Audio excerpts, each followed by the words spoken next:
ஓம் நம சிவாய.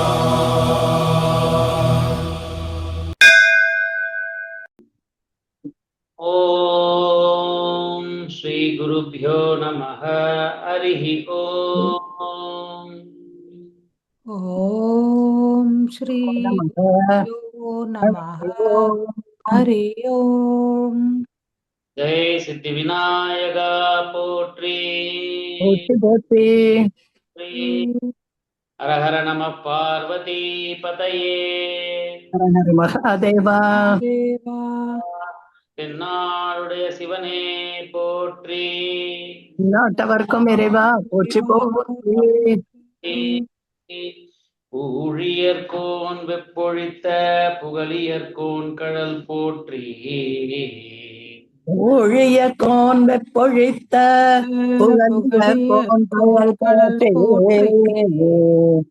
ஆழிமிசை கல் மிதப்பில் அணைந்த பிரானடி போற்றி. கல் மிதப்பில் அணைந்த பிரானடி போற்றி. வாழி திருநாவலூர் வன் தொண்டற்பதம் போற்றி. வாழி திருநாவலூர் வன் தொண்டர் பதம் போற்றி. குழிமலி திருவாத ஊரர் திருத்தாள் போற்றி.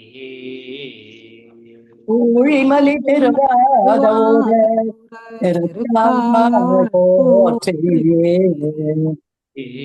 வான் கலந்த மாணிக்க வாசகா. வான் கலந்த மாணிக்க வாசகா. வாசகத்தை நான் கலந்து பாடும் கால். வாசகத்தை நான் கலந்து பாடும் கருப்பஞ்சாற்றினிலே தேன் கலந்து.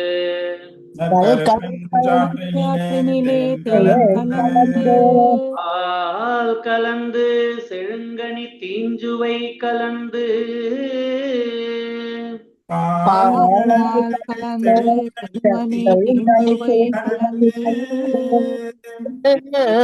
கலந்து உயிர் கலந்து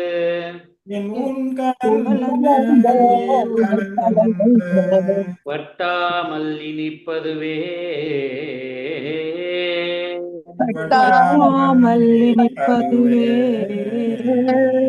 சொல்லையிரும் பிறவி சூழும் தலை நீக்கி.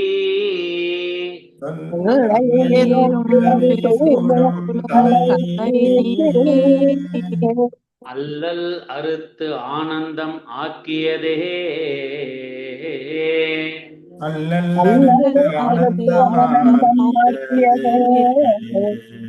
எல்லை மறுவா நெறியளிக்கும் வாதவூர் எம்கோன். எல்லை மறுவா நெறியளிக்கும் வாசகம் என்னும் தேன் திருவாசகம் என்னும்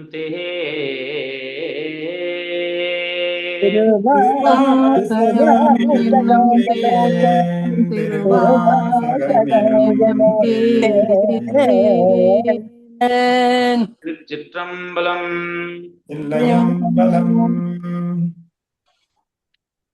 பெரியவா எல்லாருக்கும் நமஸ்காரம். இன்னைக்கு சிறப்பு சத்சங்கமா. இன்னைக்கு கொஞ்சம் டைம் இருக்குங்கிறதுனால நம்ம சிவபுராணத்தை பற்றி சிந்திக்கிறதுக்கு இதை யூஸ் பண்ணிக்கலாம் இந்த நேரத்தை அப்படின்னு. இன்னைக்கு நம்ம எப்பொழுதும் போல நார்மலா சத்சங்கத்துல பாடல்கள் பாடுவோம். பாடல்களோட கொஞ்சம் கொஞ்சம் அதை பத்தின அர்த்தங்கள் யோசிப்போம். அதுக்கு கொஞ்சம் மாறுபட்டு இன்னைக்கு முழுக்க முழுக்க சிவபுராணத்திலேயே லயிச்சிருப்போம். சிவபுராணத்துல இருக்கக்கூடிய சொல்லிய பாட்டின் பொருளை பற்றி அவர் என்ன சொல்லியிருக்கார் அப்படிங்கிறத நம்ம புரிஞ்சுக்க, நம்ம அதை பத்தி சிந்திக்கிறதுக்கும் நமக்கு ஒரு வாய்ப்பு.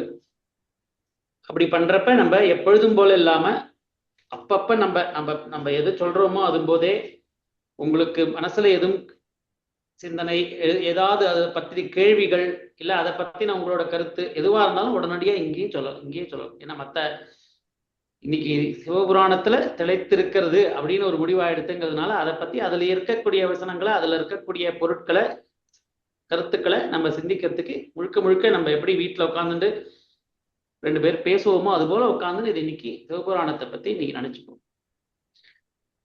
முதல்ல படிப்போம். சிவபுராணத்தை ஒரு தடவை வெறும் படிச்சுட்டே போயிடலாம். அதுக்கப்புறம் திரும்பி அதுல இருந்து நம்ம அதோடைய கருத்துக்களை சிந்திச்சுட்டு வரலாம். நமச்சிவாய வாழ்க, நாதன் தாழ் வாழ்க. நமச்சிவாய வாழ்க, நாதன் தாழ் வாழ்க. இப்பொழுதும் என் நெஞ்சில் நீங்காதான் தாழ் வாழ்க.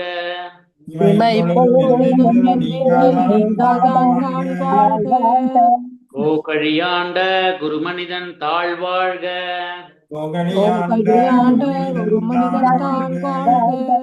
ஆகமமாகி நின்ற அன்னிப்பான் தாழ் வாழ்க.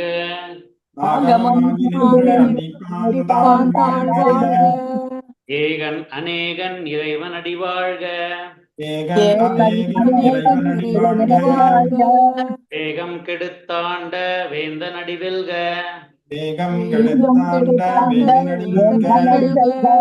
பிறப்பருக்கும் பிஞகன் தன் பெய்கடல்கள் வெல்க.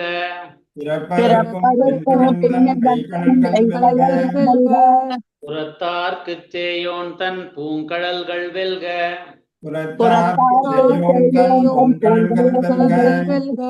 கரம் குவிவார் உள்மகிழும் கோன்கடல்கள் வெல்க.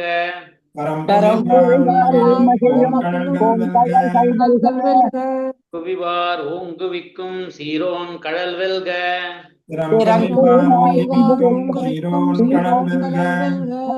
ஈசனடி போற்றி எந்த அடி போற்றி. தேசனடி போற்றி சிவன் சேவடி போற்றி.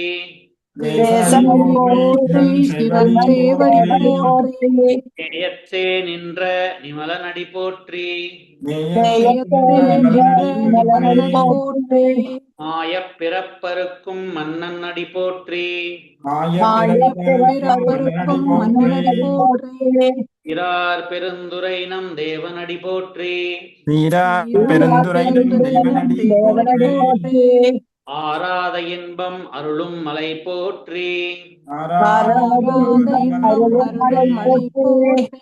சிவனவன் என் சிந்தையுள் நின்ற அதனால். அருளாலே அவன் தாழ் வணங்கி. சிந்தை மகிழச் சிவபுராணம் தன்னை. முந்தை வினை முழுதும் ஓய உரைப்பன் யான். முதலான் தன் கருணை கண் காட்ட வந்தெய்தி.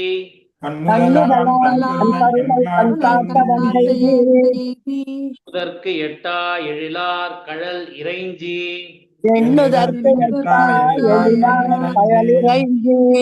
நிறைந்து மண்ணிறைந்து மிக்காய் விளங்கொழியாய்.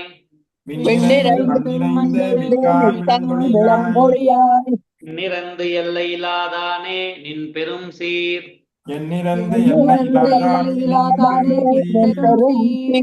பொல்லா வினையேன் புகழுமாறு ஒன்றறியேன். சாகி பூடாய் புழுவாய் மரமாகி. பல்விருகமாகி பறவையாய் பாம்பாகி.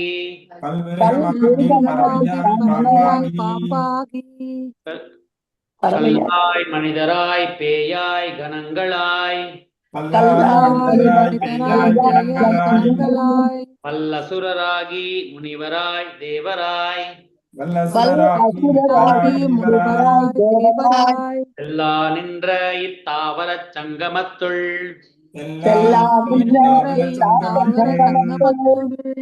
பிறப்பும் பிறந்திழைத்தேன் எம்பெருமான். ஏ உன் பொன்னடிகள் கண்டு இன்று வீடுற்றேன்.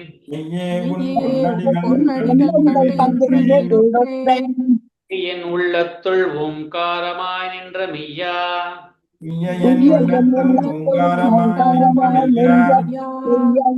விமலா விடைப்பாகா.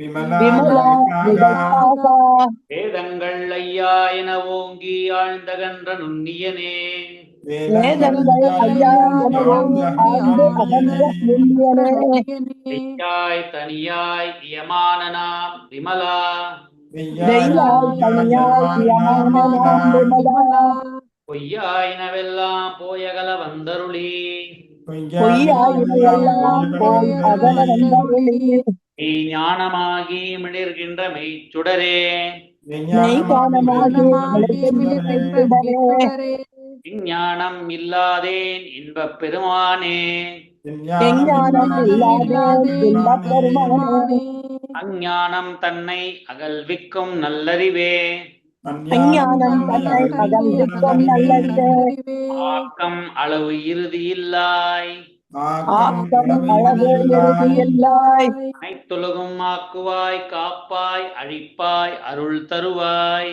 அனைத்துலகும் ஆக்குவாய் காப்பாய் அழிப்பாய் அருள் தருவாய் போக்குவாய் என்னை புகுவிப்பாய் நின் தொழும்பின் போக்குவாய் என்னை புகவிப்பாய் நின் தொழும்பின் நாற்றத்தின் நேரியாய் சேயாய் நனியானே நாற்றத்தின் நேரியாய் சேயாய் நனியானே மாற்றம் மனம் கழிய நின்ற மறையோனே மாற்றம் மனம் கழிகின்ற மறையோனே கறந்த பால் கண்ணலோடு நெய் கலர்ந்தால் போல கறந்த பால் கண்ணலோடு நெய் கலந்தால் போல பிறந்தடியார் சிந்தனையுள் தேனூரி நின்று பிறந்தடியார் சிந்தனையில் தேனூரி நின்று பிறந்த பிறப்பருக்கும் எங்கள் பெருமான் பிறந்த பிறப்பருக்கும் எங்கள் பெருமான் இரங்கள் ஓர் ஐந்துடையாய் விண்ணோர்களேத்த மறைந்திருந்தாய்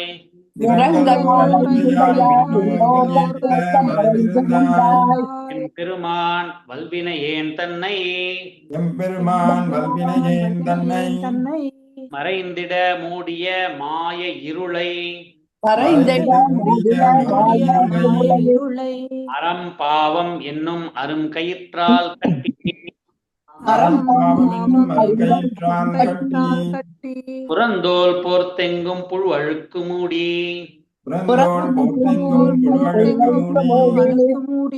அலஞ்சோறும் 9 வாயிற்குடிலை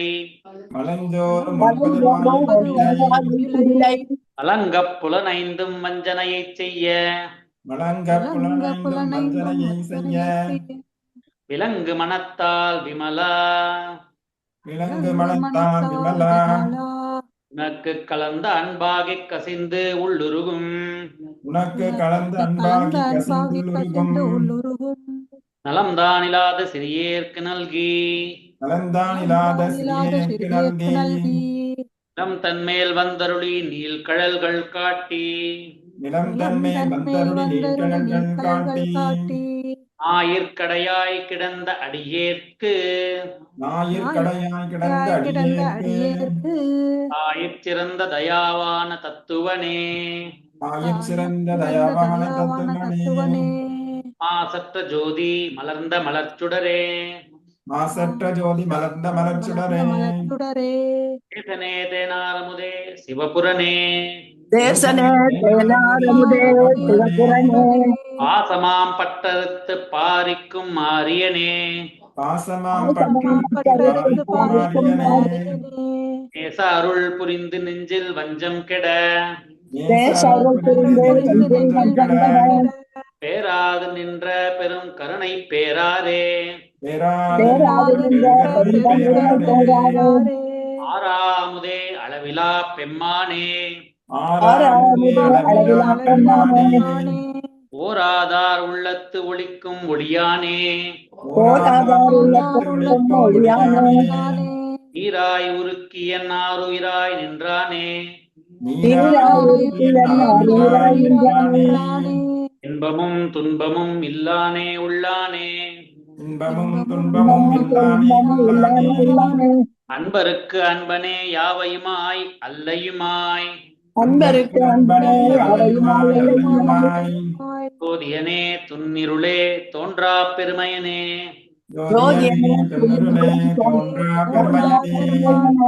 ஆதியனே அந்தம் நடுவாகி அல்லானே ஈர்த்து என்னை ஆட்கொண்ட எந்தை பெருமானே ஊர்த்தமை ஞானத்தால் கொண்டுணர்வார்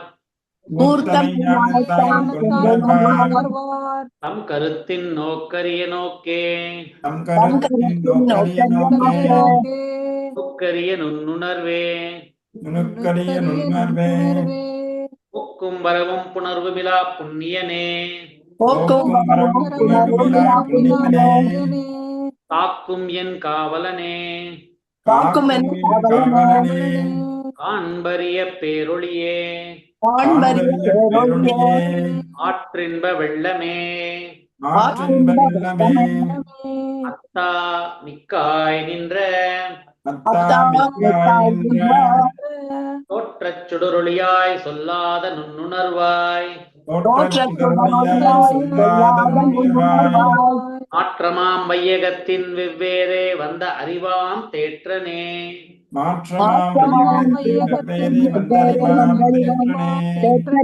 தேற்றத் தெளிவே சிந்தனையில் ஊற்றான உன்னாரமுதே உடையானே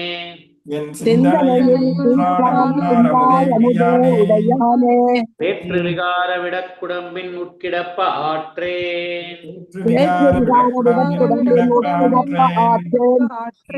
எம் ஐயா அரணே ஓ என்றென்று போற்றி புகழ்ந்திருந்து பொய்கெட்டு மெய்யானார் மீட்டு இங்கு வந்து வினைப்பிறவி சாராமே கள்ளப்புலக் குரம்பை கட்டழிக்க வல்லானே நள்ளிருளில் நட்டம் பயின்றாடும் நாதனே தில்லையுள் கூத்தனே தென்பாண்டி நாட்டானே அல்லல் பிறவி அறுப்பானே ஓ என்று சொல்லற்கு அரியானை சொல்லித் திருவடிக்கு பாட்டின் பொருள் உணர்ந்து சொல்லுவார் செல்வர் சிவபுரத்தின் உள்ளார் சிவனடி கீழ் எல்லோரும் ஏத்த பணிந்து திருச்சிற்றம்பலம்.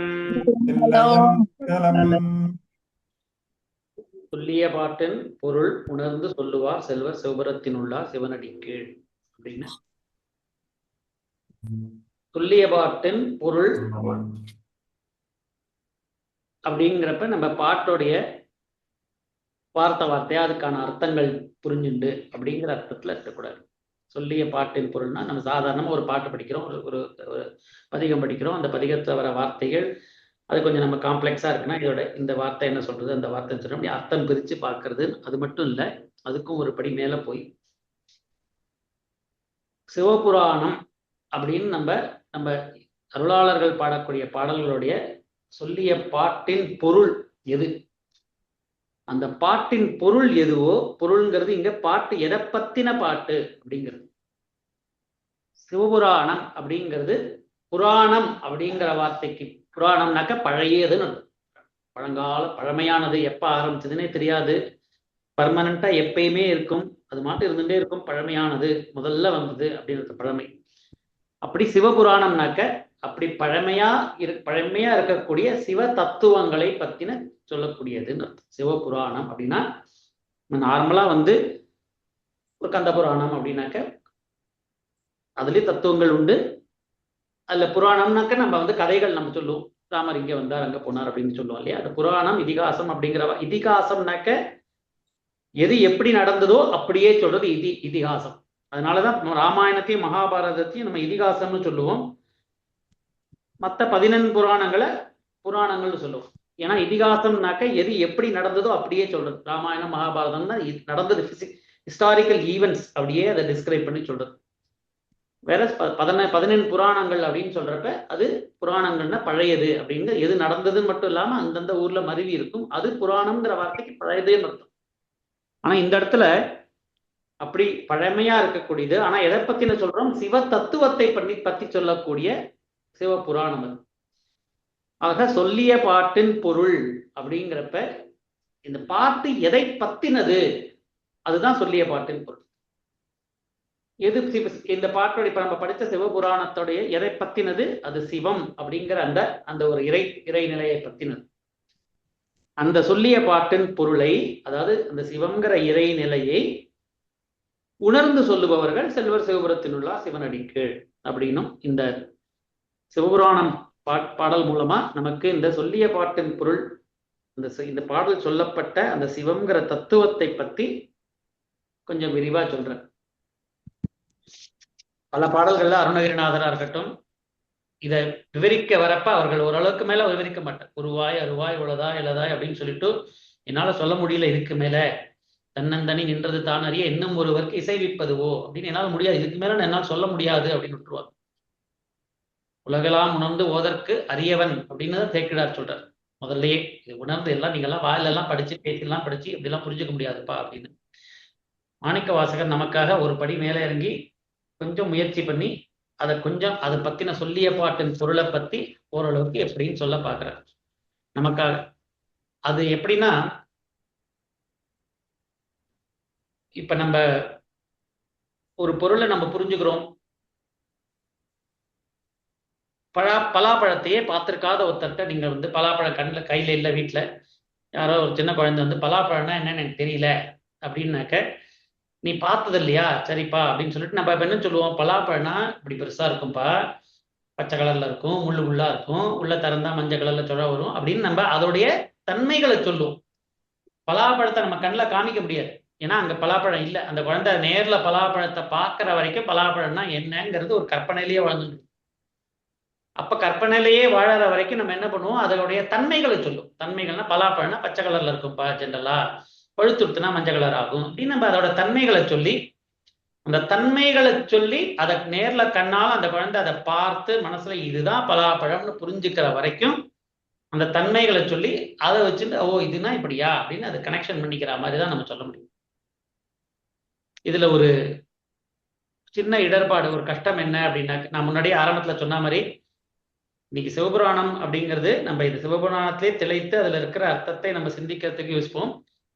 யார் யாருக்கு ஏதாவது நீங்க அங்கங்க கேள்விகள் சந்தேகங்கள் வந்தா உடனடியா அப்படியே கேட்டுருங்க, தப்பு கிடையாது, கேளுங்கோ. ஏன்னா அதெல்லாம் பத்தி நம்ம பேசுறதுக்கு தான் இன்னைக்கு இந்த இந்த இந்த 1.5 மணி நேரம் இதுக்காக நம்ம செலவழிப்போம். அப்படி ஏன்னா இப்ப நம்ம சொல்ல குழந்தைக்கு பலாப்பழத்தை பத்தி நம்ம சொல்ற மாதிரி இது நானே பார்த்தது இல்லை, நான் பார்க்காத பலாப்பழத்தை நான் இன்னொரு குழந்தைக்கு சொல்ற மாதிரி இது. அது மாணிக்க வாசகர் சொல்லியிருக்கிற அந்த பாடல்கள் மூலமா நம்ம தெரிஞ்சுக்க பார்க்கிறோம். நமக்கு மாணிக்க வாசகர் எப்படி சொல்லியிருக்கார், சிவம் அப்படின்னா என்னப்பா அப்படின்னு அவர் என்ன சொல்லியிருக்கார் அப்படியோ அந்த வார்த்தைகளை அந்த சொல்லிய பாட்டின் பொருளை பத்தி நம்ம அவர்கள் பாடல் மூலமா நம்ம சிந்திக்கிறோம். அதனால நமக்கு எல்லாருக்கும் மனசுல இதை பத்தின கேள்விகள் இருக்கும், ஏதாவது வேற விதமான கற்பனைகள் இருக்கும். இதெல்லாம் நம்ம ஒருத்தருக்கு தெளிவுபடுத்திக்கிறது தப்பே இல்லை. கேட்டல் தெளிதல் இதெல்லாம் தெளிவு பிறக்கிறதுக்காக தான். மாற்றமாம் வையகத்தின் வெவ்வேறே வந்த அறிவாம் தேற்றனே, இந்த தேற்றம் அடையறதுக்காக தான் இத்தனை முயற்சி. அதனால நம்ம அப்படி இந்த பலாப்பழத்தை பற்றி ஒரு எக்ஸ்பிளைன் பண்றோம், எல்லாருக்கும் சொல்றோம். அப்படிங்கிறப்ப நம்ம இதுல ஒரு சின்ன ஒரு ஒரு கஷ்டமும் இருக்கு. இப்போ நான் சொன்ன மாதிரி ஒரு சின்ன குழந்தைக்கு பலாப்பழத்தை பத்தி சொல்லணும் அப்படின்னாக்க, அந்த குழந்தை என்ன கண்ணு மூக்க வச்சு நீ இந்த உலகத்துல எதெல்லாம் பார்த்துருக்கோ அதோட விஷயங்களா வச்சுதான் நம்ம சொல்ல முடியும். அதுக்கு மேல நம்ம சொல்ல முடியாது. அதுக்காக பார்த்து அப்புறம் புரிஞ்சாதான் உண்டு. இதுக்கு ஒரு சின்ன கதை சொல்லுவோம்.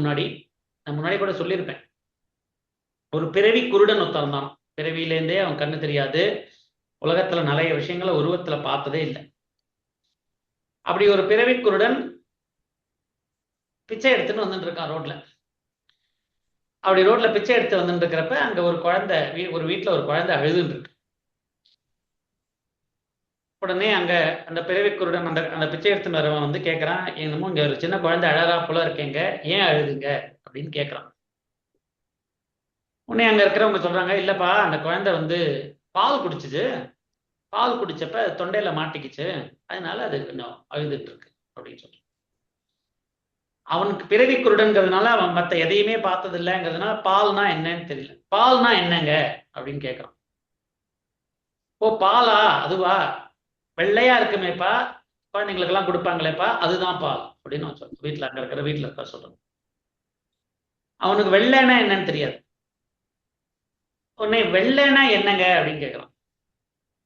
உடனே அவன் சொல்றான், நீ அன்னபக்ஷி இருக்கும்லப்பா, அன்னபக்ஷி போல வெள்ளைன்னா அன்னபக்ஷியோட கலர் தான் வெள்ளை. அப்படி உனக்கு அன்னபக்ஷினாலும் அடுத்தது என்னன்னு தெரியாது. அன்னபக்ஷினா என்னங்க அப்படின்னு கேட்கறான். அன்னபக்ஷினாப்பா இப்படி இருக்குமேப்பா, அதோட மூக்கு இங்க இருக்கும், கழுத்து இப்படி இருக்கும், உடம்புல இப்படி இப்படி அந்த பறவை மாதிரி இருக்குமேப்பா அப்படின்னு அவன் கையை வச்சு காமிக்கிறாங்க அந்த வீட்டில் இருக்கிறவங்க. உடனே அந்த பெருவைக்குடன் அப்படி கையால தொட்டு பார்க்குறான். அடடா, இவ்வளோ பெரிய விஷயத்த அந்த குழந்தைக்கு கொடுத்தா அது தொண்டை வலிக்காம அதை அழாம என்ன பண்ணும் அப்படின்னு. இது விளையாட்டுக்கு நம்ம சொல்றது. ஆனா இதுல உள்ள கருத்து என்னன்னா, அந்த பிறவிக்குருடனால அவனால புரிஞ்சுக்க அவனுக்கு கண்ணுல விஷயத்த பார்க்கல. ஆக காதுல விழலாம், ஒரு வாசனையை தொட்டு பார்க்கறது, இந்த கருவிகளை வச்சுதான் உலகத்தை புரிஞ்சுக்கணும். அவன் இந்த கருவிகளை வச்சு உலகத்தை பார்க்கறப்ப அந்த கருவிகளுக்குள்ள என்னென்ன லிமிட்டேஷன் இருக்கோ அந்த லிமிட்டை வச்சுதான் அவனால பார்க்க முடியும். நம்ம வீட்டில் ஒரு சின்ன ஸ்கேல் இருக்கு அப்படின்னாக்கா அந்த ஸ்கேலை வச்சு 2 அடி 3 அடி 4 அடி 5 அடி அப்படியே இந்த ரூம் எல்லாம் அளக்கலாம், துணியெல்லாம் அளக்கலாம், பேப்பர்லாம் அளக்கலாம்.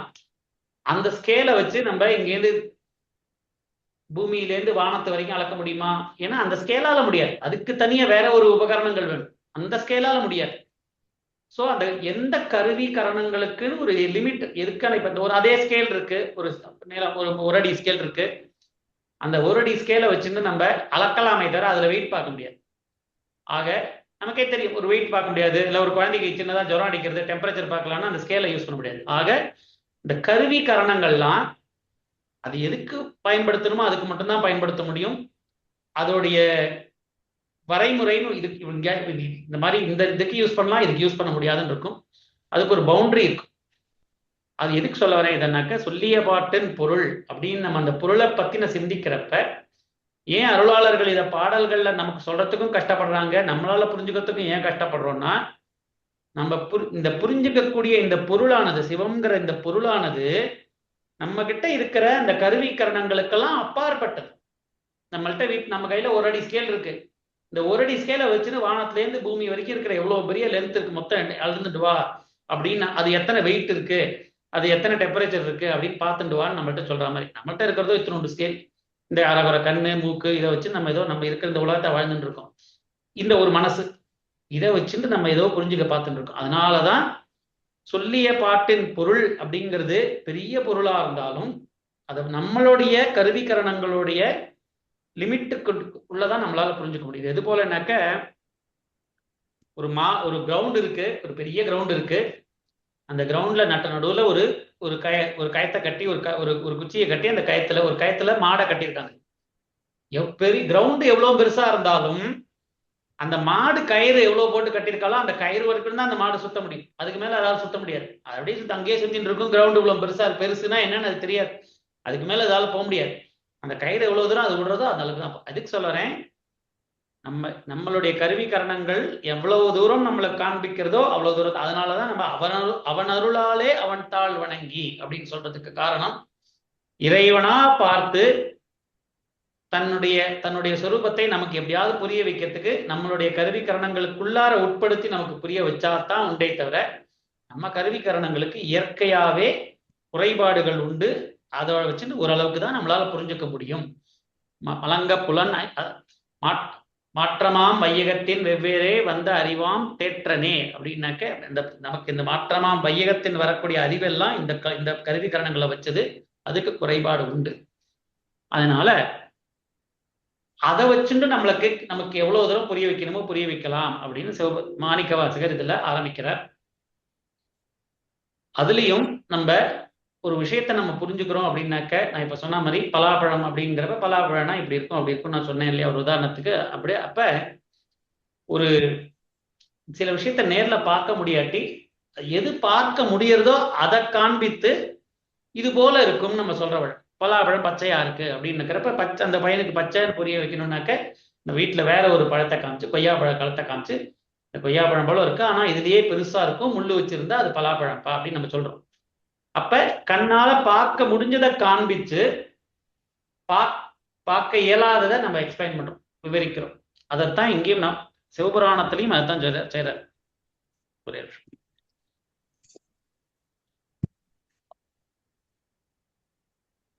பார்க்க முடிகிற விஷயம் காரணம், பார்க்க முடியாத விஷயம் காரியம். பார்க்க முடிகிற விஷயம் காரியம், பார்க்க முடியாத விஷயம் காரணம். எது காரணமா ஒரு பொருள் இருக்கும், அந்த காரணத்தினால அதன் மூலமா காரியப்படுறப்ப அதை நம்ம கண்ணால பார்க்கக்கூடிய ஒரு பொருள். அதுதான் முதல்ல எடுத்த உடனேயே நமச்சிவாய வாழ்க, நாதன் தாழ் வாழ்க, இமைப்பொழுதும் என்னெஞ்சில் நீங்காதான் தாழ் வாழ்க, கோகழியாண்ட குருமனிதன் தாழ் வாழ்க, ஆகமமாகி நின்று அன்னிப்பான் தாழ் வாழ்க. முதல்ல ஒரு 4 வரியில இறைவனை பத்தி வாழ்க வாழ்கன்னு சொல்ற அந்த இடத்துலயே சொல்லிய பாட்டின் பொருள் எதை பத்தி சொல்ல போறோமோ அது மந்திர நிலையில உருவமற்ற ஒரு பொருள்பா. அதை நமச்சிவாயம்னு சொல்றோம். அதுக்கான மந்திர நிலை அது நமச்சிவாயம்னு சொல்ல முடியும். அதுதான் நம்ம புரிஞ்சுக்கக்கூடிய, நம்ம இந்த புரிஞ்சுக்க முற்படக்கூடிய அந்த இறை பொருள். அத நம்ம நமக்கு புரிஞ்சுக்கிறதுக்காக அடுத்த நிலை, எப்படி ஒரு தூரத்துல ஒரு இடத்துல புகையிறது அப்படின்னாக்க, நம்ம புகை இருந்தது அங்க புகையிறது அப்படின்னாக்க நெருப்பு இருக்கிறதுனாலதான் புகையிறதுன்னு நமக்கு முன்னாடியே நம்ம சின்ன வயசுலயே பார்த்துருக்கோம். எங்கேயாவது நெருப்பு இருந்தா புகையும். அதனால நம்ம எங்கேயாவது புகையை பார்த்தானாக்கா, ஆஹா இங்க புகை இருக்கு, அப்ப கண்டிப்பா இதுக்கு அடியில் எங்கேயாவது நெருப்பு இருக்கும் அப்படின்னு நம்ம புரிஞ்சுக்கிறோம். அது நம்ம ஒரு வியூகம் பண்ணிக்கிறோம். ஒரு பொருளை பார்த்து அதன் மூலமா இன்னொரு பொருள் இருக்கணும் அப்படின்னு நம்ம புரிஞ்சுக்கிறோம். அது போல புகையை பார்த்து நெருப்பு இருக்கு அப்படிங்கிறத நம்ம புரிஞ்சுக்கிறது போல நமச்சிவாய வாழ்க அப்படின்னு முதல்ல ஆரம்பிக்கிறார். நமச்சிவாயங்கிறது மந்திர நிலை, அருவமா இருக்கக்கூடிய அந்த இறை, அந்த சொல்லிய பாட்டின் பொருள். அதை புரிய வைக்கணும். அதை நம்ம பார்த்தது இல்லைங்கிறதுனால அடுத்த ஒரு 4-5 வழியில அதை ஸ்தூலமா சொல்றார். நாதன் தாழ் வாழ்க அப்படிங்கிற, நாதன் தாழ் அப்படின்னாக்க தாழ்னாலே இறைவனுடைய திருவடின்னு அர்த்தம். அது ஒரு ஸ்தூலமா நம்ம வடிவிக்கக்கூடிய விஷயம். நாதன் தாழ் வாழ்க, இமைப்பொழுதும் என் நெஞ்சில் நீங்காதான் தாழ்வாக. என் நெஞ்சிலேயே எனக்குள்ளேயே இருக்கக்கூடிய பொருள். கோகழியாண்ட குருமனிதன் தாழ்வாழ்க. கோகழிங்கிறது திருப்பெருந்துறை அப்படிங்கிற அந்த கோயிலா இருக்கட்டும், மற்ற அனைத்து கோயில்களா இருக்கட்டும், அங்க இருக்கக்கூடிய கோகழிங்கிற ஊர்ல என்னை ஆட்கொண்ட குருவாக என்னை ஆட்கொண்ட அந்த குருமனிதனும் அவரே. அதே அந்த இறை பொருளானது ஆகமம் ஆகி நின்று, ஆகமம்னா வேதங்கள், ஆகமங்களா அந்த மறை அது பொருளா ஆகி விரிந்து அன்னிப்பான் தாழ்வாழ். அது அப்படி அதை பத்தின இறை பொருளை அப்படி விரிந்து இருக்கக்கூடிய இறைவன் அப்படின்னு இந்த நமச்சிவாய வாழ்க அப்படிங்கிறது சூக்ஷ்மமா இருக்கக்கூடிய அந்த சிவம்ங்கிற தத்துவம். அதை ஸ்தூலம்னாக்க கண்ணில் நம்ம பார்க்குற மாதிரி அது பொருளா நமக்கு புரிவதற்காக நாதன் தாழ் வாழ்க. இப்ப கோயில்ல நம்ம போறோம், கோயிலுக்கு போனாக்க ஒரு முருகப்பெருமான் சிலை இருக்கு, இல்ல ஒரு சிவலிங்கம் இருக்கு அப்படின்னாக்க அது நமக்கு புரிவதற்காக ஸ்தூலம்னா கண்ணில் பார்க்கக்கூடியதா ஒரு பொருளை வச்சிருப்பான். அது குறிகள் அடையாளங்கள். அதை பார்த்து அதன் மூலமா சூக்ஷ்மமா என்ன பொருள் இருக்கு அப்படிங்கறத நம்ம புரிஞ்சுக்கிறதுக்காக நமக்கு ஸ்தூலமா நமக்கு எப்படி அந்த பலாப்பழம்னா என்னன்னு பார்க்காத குழந்தைக்கு புரிய வைக்கிறதுக்காக வீட்டுல இருக்கிற அந்த கொய்யாப்பழத்தை காமிச்சு அதுல கொஞ்சம் முள்ளு எல்லாம் வச்சு பெருசா இருந்ததுன்னா அது எப்படி இருக்குமோ அதுதான்ப்பா பலாப்பழம்னு அந்த குழந்தைக்கு நம்ம சொல்றது போல ஒரு சின்னதா ஒரு பொருளை நம்ம பார்க்கக்கூடிய ஒரு பொருளை காண்பிச்சு அதை பத்தின சிந்திச்சு அதன் மூலமா இன்னொரு பொருள் பின்னாடி இருக்கு, அருவமா இருக்கு, அதை நீயா உணரணும். அவன் அருளாலே அவன் தாழ் வணங்கணும். நீ அந்த நிலை உனக்கு வரப்ப உனக்கு புரியும். ஆனா அது வரைக்கும் உனக்கு நேர்ல போய் உனக்கு கடையில போறப்ப நான் உனக்கு பலாப்பழம் காமிக்கிறேன், ஆனா இப்போதைக்கு இதை பார்த்துக்கோ அப்படிங்கிறோம் இல்லையா? அது போல இந்த அததான் திருநாவுக்கரசர் ஒரு பாடல்ல சொல்றாரு இல்லையா, மாசில் வீணையும் மாலை மதியமும் பாடல்ல சொல்றாரு இல்லையா, குறிகளும் அடையாளங்களும் கோவிலும் நெறிகளும் அவர் நின்றதோர் நேன்மையும் அரிய ஆயிரம் ஆரணம் போதிலும் பொறியிலின் மனம் என் சொல் புகாததே அப்படின்னு இந்த இறைவன்னா இறைத்தன்மைனா என்ன சொல்லிய பாட்டின் பொருள் அதை புரிய வைக்கிறதுக்காக நமக்கு எவ்வளவோ விஷயங்கள் இருக்கு. என்ன இருக்கு? குறிகள் இருக்கு, அடையாளங்கள் இருக்கு. கோயிலுக்கு போறோம், கோயில்ல போனா சிலை இருக்கு, அங்க கோபுரங்கள் இருக்கு, அப்படியே ஒன்னொன்னா இருக்கும் எல்லாமே. அப்ப கோயில்ல மணி அடிக்கிறது, சங்கு ஊதுறது, இந்த மாதிரி எல்லாம் நம்ம தீவிரம் நடக்கக்கூடிய அனைத்து விஷயங்களும் குறிகளும் அடையாளம், சிம்பல்ஸ். இந்த சிம்பலை வச்சுட்டு இந்த சிம்பல்ஸ் இதை எடை உணர்த்துகிறது அப்படிங்கிறத நம்ம புரிஞ்சுக்கணும் அப்படிங்கிறத அதுதான் நம்மளுடைய நம்ம ஏன்னா நம்ம உணர முற்படக்கூடிய பொருள் அருவமா இருக்கக்கூடிய பொருள், அருவமா இருக்கக்கூடிய பொருள் நமக்கு புரிவதற்காக ஒரு உருவத்தை காண்பிச்சு அந்த அருவத்தை புரியும். அதான் நமச்சிவாய வாழ்க அப்படின்னு அந்த அருவமா இருக்கக்கூடிய நிலை. நாதன் அந்த நமக்கு புரிவதற்காக நாதன் தாழ் வாழ்க, அவருடைய இறைவனுடைய கால், இறைவனுடைய திருவடி அது வாழ்க. இமைப்பொழுதும் என் நெஞ்சில் நீங்காதான் தாழ் வாழ்க. கோகழியாண்ட குரு மனிதன் கோயில் எல்லாம் சுவாமி அங்கங்க குரு அங்கங்க நமக்கு குருவாகவும் அங்கங்க வருவார். ஆகமமாகி நின்று வேதங்கள் அப்படி மறைபொருளா நமக்காக விரிந்து பல விஷயமா நமக்காக இருக்கக்கூடிய பொருள்கள். இதெல்லாம் இப்படியாக அந்த இறைவன் விரிஞ்சிருக்கா அப்படின்னு நம்ம சொல்ல ஆரம்பிக்கிறார். அந்த எப்படி நான் இப்ப சொன்ன போல அந்த ஒரு பொருள் பார்க்காத பொருளை பத்தின்னு சொல்றப்ப அந்த பொருளுடைய தன்மைகளை கேரக்டர்ஸ் அதை டிஸ்கிரைப் பண்றோமோ அது போல அந்த நீ பார்க்காத இந்த பொருள் எப்படின்னா கொய்யாப்பழம் போல பச்சை கலர்ல இருக்கும், பெருசா இருக்கும் அப்படின்னு சொல்றது போல அதோட தன்மைகளை சொல்றப்ப அந்த பொருளானது ஏகன் அநேகன் இறைவன் அடிவாழ்க. அந்த பொருளானது ஒண்ணுதான், ஆனா அந்த ஒன்றே பலவாறா விரிந்திருக்கக்கூடிய பொருள். நம்ம எடுத்த உடனே நம்ம இதை சுவாமியை பத்தி படிக்கிறோம் அப்படின்னு ஒரு உருவத்தை மனசுல வச்சுட்டு அதுல நம்ம கஷ்டப்பட வேண்டாம்.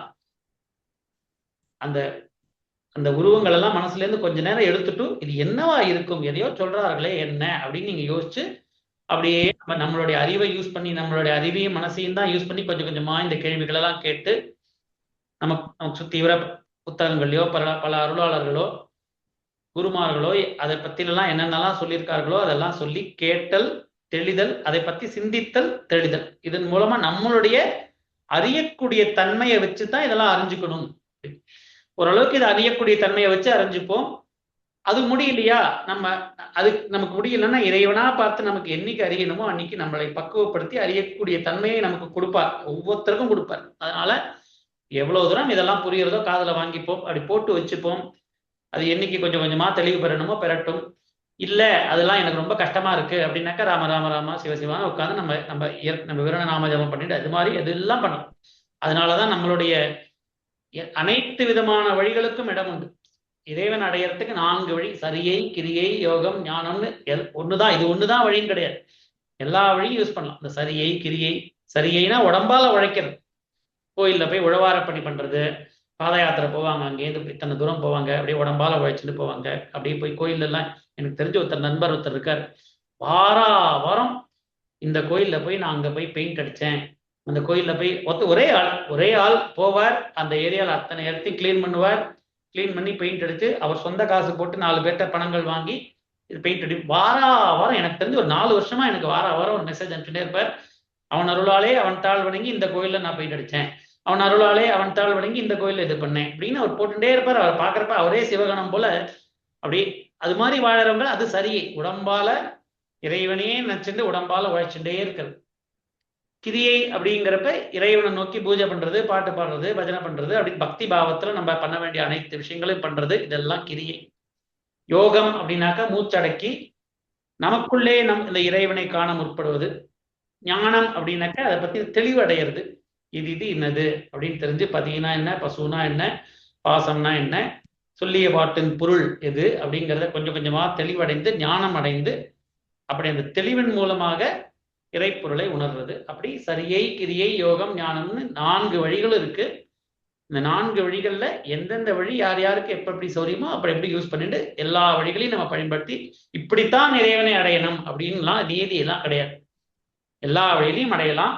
எது உங்களுக்கு நம்ம படிக்கிறேன், நால்வர் படிக்கிறோம். புழியர்கோன் வெப்பொழுத்த புகழியர்கோன் கடல் போற்றி. திருஞான சம்பந்தர் கிரியை பாட்டு பாடுவார், இறைவனை பத்தி எல்லாம் எழுதுவார், ஞானத்திலையும் உயர்ந்தவர். ஆனா அவர் மெயினா பாடினது கிரியை பண்றது. திருநாவுக்கரசர்கிறவர் உழவாரப்பணி உடம்பாலையும் அவ்வளவு உழைச்சிருக்கார், அதனால அவர் சரியையும் பண்ணியிருக்கார், கிரியையும் பண்ணியிருக்கார். யோகம் சுந்தரமூர்த்தி நாயனார் இறைவனை கடைசியா அடைஞ்சது யோகத்தின் மூலமா தான். இந்த தானனை முன்படைத்தான் வெள்ளை யானை மேல போறார் அப்படிங்கிறதெல்லாம் யோக கருத்துக்கள். யோகத்தின் மூலமா இறைவனை அடைந்தார் அப்படிங்கிறது. சரியை கிரியை யோகம், ஞானம். மாணிக்க வாசகர் இறைவனை குருவாய் பாவித்து, தன்னை மாணவனா பாவித்து, அதன் மூலமா ஞானம் அடைந்து, எந்த சரியையா இருந்தாலும் கிரியையா இருந்தாலும் ஞானம், யோகம், இது எதுவா இருந்தாலும் அதன் மூலமாக சித்த சுத்தி அடைந்து, ஞானம் அடைந்து, அதன் மூலமா இறைவன் அடையணும். இந்த நம்ம பாடக்கூடிய இந்த 4வர்கள்லயே ஒவ்வொருத்தரும் ஒவ்வொரு வழியில இறைவன் அடைந்தவர்கள். அதனால இதுதான் அதுதான் நமக்கு கிடையாது.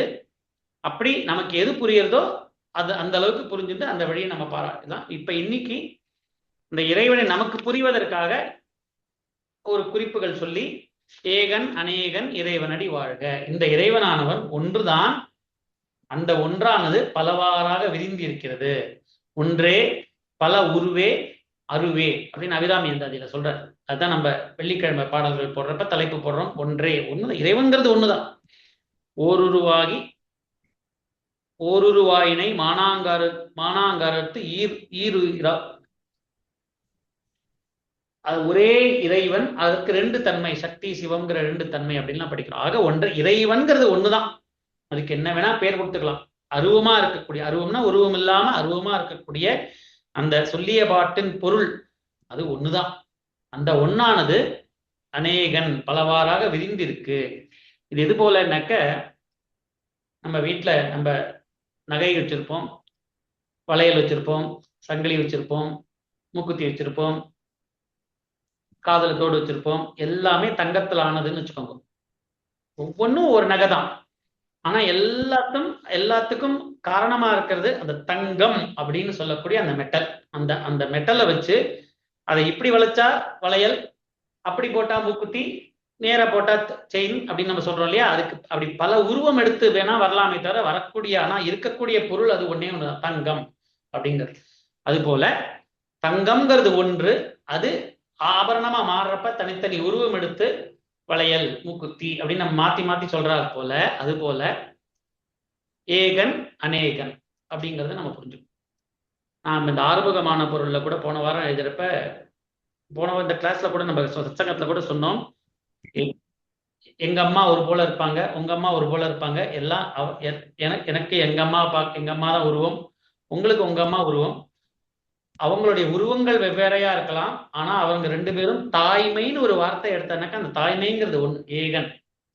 அது பல அம்மாக்களா அந்தந்த வீட்டுல ஒவ்வொரு அம்மா குட்டையா இருப்பாங்க, நெட்டையா இருப்பாங்க, சிவப்பு புடவை கட்டியிருப்பாங்க, நீல புடவை கட்டியிருப்பாங்க, அப்படின்னு பல உருவங்கள் எடுத்திருப்பாங்க அந்தந்த வீட்டுல. அது அநேகன்.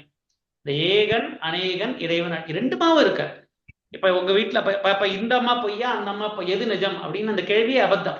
இந்த அம்மாவும் அம்மா தாய்மை தான், அந்த அம்மாவும் தாய்மை தான். அதனால இந்த சில பேர் ரொம்ப சாதாரணமா கேட்பாங்க, எது சாமிப்பா உங்களுக்கு, இந்த சாமி வேணுமா அந்த சாமி வேணும் அப்படின்னா, என்னப்பா ரெண்டுமே சாமி தானே, இதுல இருந்து எதுக்கு எதுன்னு சொல்லணும்னு அவசியமே கிடையாது. ரெண்டும் எனக்கு, என்னுடைய இந்த உருவமும் பிடிக்கும், இந்த உருவமும் பிடிக்கும், இதுல என்ன தப்பு இருக்கு? அதே ஒரே இறைவன் தான். அந்த ஒரு இறைவன் பல உருவம் எடுத்துட்டு இருக்கார். சந்தோஷமா நான் ஏத்துக்கிறேனே.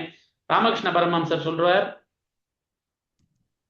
ராமகிருஷ்ண பரமஹம்சர்ட்ட ஒருத்தர் கேட்டாராம், நீங்க உங்க சனாதன தர்மத்துல பல கடவுள் இருக்குன்னு சொல்றீங்களே, பல பேர்லாம் சொல்றீங்களே அப்படின்னு அவர்கிட்ட கேட்டப்ப அவர் சொன்னாராம், அப்பா உன் பேர் என்னப்பா? எனக்கு என் பேர் ராஜன் ஏதோ சொல்றாரு. உன்னோட குழந்தை உன்னை எப்படி கூப்பிடும்? என்னோட குழந்தை என்ன அப்பான்னு கூப்பிடும். உங்க அம்மா உன்னை எப்படி கூப்பிடுப்பா? எங்க அம்மா என்ன மகனேன்னு கூப்பிடுவார். உன்னுடைய தங்கை எப்படி கூப்பிடுவா? தங்கை என்னை அண்ணான்னு கூப்பிடுவார். அப்ப நம்ம ஒரே ஆள் தான், ஆனா ஒவ்வொருத்தரும் அவங்க பாவத்துல இருந்து ஒவ்வொரு பேர், ஒருத்தர் உன்னை பேர் சொல்லி கூப்பிடுறாங்க, ஒருத்தர் மகனேன்னு கூப்பிடுறாங்க, ஒருத்தர் அண்ணான்னு கூப்பிடுறாங்க, ஒருத்தர் உன்னை அப்பான்னு கூப்பிடுறாங்க. ஆக ஒரே ஆள் தான், ஆனா அவங்களோட பாவத்துல இருந்து கூப்பிடுறப்ப வெவ்வேறு பெயர் சொல்லி கூப்பிடுறது போல இறைவன் ஒன்றுதான். அவங்களோட மன பாவத்திலிருந்து அவங்க அதை வெவ்வேறு எந்த விதத்துல வேணா வழிபடலாம். அதனால எல்லாரும் எப்படி வேணாலும் கூப்பிடலாம். வழிபடக்கூடிய உருவம் வெவ்வேறையா இருந்தாலும் அது சொல்லக்கூடிய, அது காட்டக்கூடிய கடவுள்ங்கிற நிலை ஒண்ணுதான் அப்படிங்கிறத நம்மளுடைய ஏகன் அநேகன் இறைவனடி வாழ்கன்னு சொல்றாரே அந்த வரியில அதை புரிய வைக்கிறது தான். நான் ஏதோ சொல்லிட்டே இருக்கேன், உங்களுக்கு புரியுறதோ புரியலையோ எதுவா இருந்தாலும் என்னை நிறுத்தி நீங்க கேட்கலாம். இது ரொம்ப கடினமா இருக்கு, இது இல்ல வேற மாதிரி சொல்லுங்கோ, இல்ல எப்படி நீங்க உங்களுக்கு ஏதாவது கேட்கணும்னாலும் டைரக்டா நீங்க கேட்கலாம், தப்பு கிடையாது. நான் அது வரைக்கும் நீங்க நிறுத்துற வரைக்கும் அவன் அருளாலே அவன் தாள் வணங்கி நான் மாட்ட ஏதோ சொல்லிட்டே இருக்கேன். அண்ணா அண்ணா இந்த ஏகன் அநேகன் இன்னொரு எக்ஸாம்பிள் கூட சொல்லுவாண்ணா. ஏகன் இந்த ஒரு ஜோதி நம்ம திருவண்ணாமலையில அந்த மலை மேல ஏத்துறதும், அநேகன் அந்த தீபம் ஏத்தினதுக்கு அப்புறம் தான் மத்த எல்லா இடத்துலயும் ஏத்துவா அண்ணாமலை போது. அதனால அது கூட சொல்லுவா. அது மாதிரி ஏகன் அநேகன் திருவண்ணாமலை ரீஜன்ல அதுதான் ஏகன் அநேகன் எக்ஸாம்பிள் சொல்லுவாங்க. ஆமா, எப்படி வேணா நம்ம எடுத்துக்கலாம். எல்லாமே அந்த ஏகன் ஒரு பொருளானது அந்த அநேகமா இருக்கிறப்ப அதுக்கு பேர் விராட் ரூபம்னு பேர். விராட் ரூபம்னா விரிஞ்சு இருக்கிறது. அது அந்த இப்ப நம்ம பகவத்கீதை அங்கங்க நம்ம விஸ்வரூப தரிசனம் அப்படின்னு படிக்கிறோம். விஸ்வரூப தரிசனம்னாக்க ஒரு இறைவன் முழு உலகத்தையும் தன் அத்தனை விராட் ரூபங்களையும் விரித்து காண்பிக்கிறது தான் விஸ்வரூப தரிசனம். பல அநேகங்களும் அதுல இருக்கும். இந்த நீங்க ஒரு விஸ்வரூப தரிசனத்தோட பார்த்தேன்னாக்கா அதுல தசாவதாரத்துல வர தலைகள் இருக்கும், போர் நடக்கும், குழந்தைகள் இருக்கும், உலகத்துல இருக்கக்கூடிய அனைத்து விஷயங்களும் அதுல இருக்கும். அதுதான் அந்த அநேகமும் விரிந்திருக்கிறத ஒரு உருவமா காண்பிக்கிறது விஸ்வரூபமா இருக்கிறது. அதுக்கு பேர் விராட் ரூபம்னு பேர்.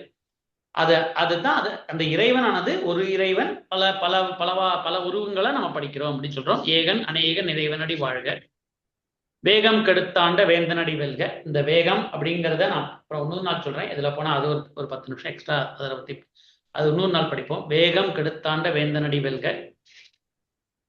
பிறப்பருக்கும் பிஞ்சகன் பெய்கடல்கள் வெல்க. பிஞ்சகன் அப்படின்னாக்க கொலை தொழில் புரிபவன் அர்த்தம். வேடன் இல்ல கொலை தொழில் புரிவன். இங்க கொல்பவன் பேர். அது இங்க பிஞ்சகன் இவர் சொல்றதுக்கு காரணம் நம்ம உயிர்களுடைய பிறப்பை கொல்பவர் அப்படிங்கிறதுனால பிறப்பை அறுப்பவர் அப்படிங்கிறனால பிறப்பருக்கும் பிஞ்சகந்தன் பெய்கடல்கள் வெல்க. அடுத்த 3 வரி சேர்ந்த மாதிரி பார்க்கலாம். புறத்தார்க்கு சேயோந்தன் பூங்கடல்கள் வெல்க, கரம் குவிவார் உள்மகிழும் கோன்கடல்கள் வெல்க, சிரம் குவிவார் ஓங்கிருக்கும் சீரோன் கடல் வெல்க. முதல்ல நம்ம இறைவனை புரிஞ்சுக்க நினைக்கிறோம்னா நம்ம முதல்ல எங்க நம்மளோட 3 ஸ்டேஜில் நம்ம போறோம். முதல் ஸ்டேஜ்ல நம்மளே புறத்தார்னா இறைவன்னா என்ன அப்படின்னு புரியாம ஏதோ ஓரமா நம்ம மாட்டோம் என் வேலையை பண்ணிட்டு இருக்கோம். அதை பத்தி சிந்தனையே இல்லாம இருக்கும். அப்படி இருக்கிறப்ப புறத்தார்க்கு சேயோன்னாக்க தூரத்துல இருப்பவன் அர்த்தம். நம்ம அந்த நிலையில இருந்தப்ப ஏதோ தள்ளி இருந்தார் அப்படிங்கிற ஒரு ஃபீலிங் இருக்கு. இறைவனை பத்தி நம்ம தெரியவே நம்ம கூடவே தான் இருக்க, ஆனா அது இருக்கிறத நம்மளும் நோட்டீஸ் பண்ணல. இறைவன் ஒண்ணு இருக்கு அப்படிங்கிறதோ அவர் பக்கத்திலேயே பார்த்துட்டு நம்மள தூரத்துல இருந்து பார்த்துட்டு ஏதோ சரி இந்த பையன் ஏதோ போயின்று உனக்கா என்னைக்கு நீ என்னை பத்தி யோசிக்கணுமோ யோசிக்கவா, அது வரைக்கும் நீ மாட்டு பண்ணிட்டு அங்க தூரத்துல இருந்து பார்த்துட்டே இருக்க. அதான் புறத்தாருக்கு சேயோன். நான் புறத்தாரா இருந்தப்ப, புறத்தார்னா இறைவனை பத்தி நீ சிந்திக்காமல் அதை பத்தி தள்ளி நான் இருந்தப்ப அவர் ஓரத்தை தள்ளி நின்று அவர் பார்த்துட்டு இருக்கார். புறக்காருக்கு செய்யோன் தன் பூங்கடல்கள் வெல்க. அதுக்கப்புறம் ஒரு பகுதியில ஒரு வாழ்க்கையில என்னோட ஒரு பகுதியில இறைவன்னா என்ன அப்படின்னு நம்ம ஸ்லோவா அதை இறை பொருளை பத்தின நினைப்பு அது மேல சின்னதா ஒரு ரெஸ்பெக்ட் வரப்ப கையெடுத்து கும்பிடுறோம்.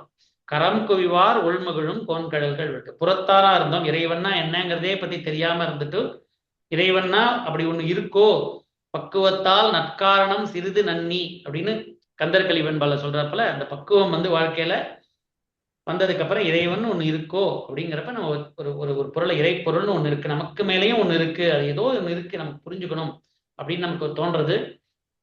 இல்ல ஒரு குரு நமக்கு காண்பிக்கிறார், ஏதோ நமக்கு வாழ்க்கையில ஏதோ ஒரு பொறி தட்டுறது.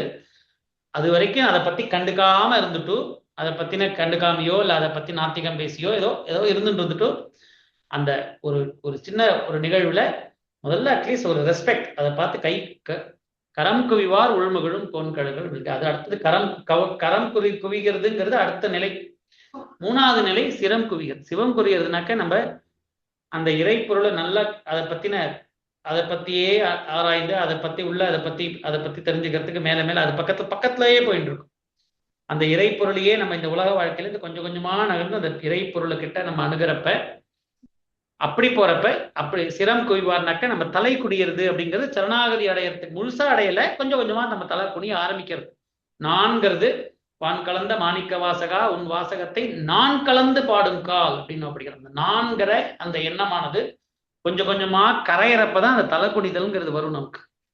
அந்த தலை குடியிறப்ப அந்த கொஞ்சம் கொஞ்சமா அந்த 1% 2% அந்த நான்கிறது கரைய அப்பதான் கொஞ்சம் கொஞ்சமா அந்த தூரத்துல இருந்த இறைவன், தள்ளி இருந்த மாதிரி இருந்த இறைவன் பக்கத்துல ஓங்குவிக்கும் சீரோன் கடல்கள்.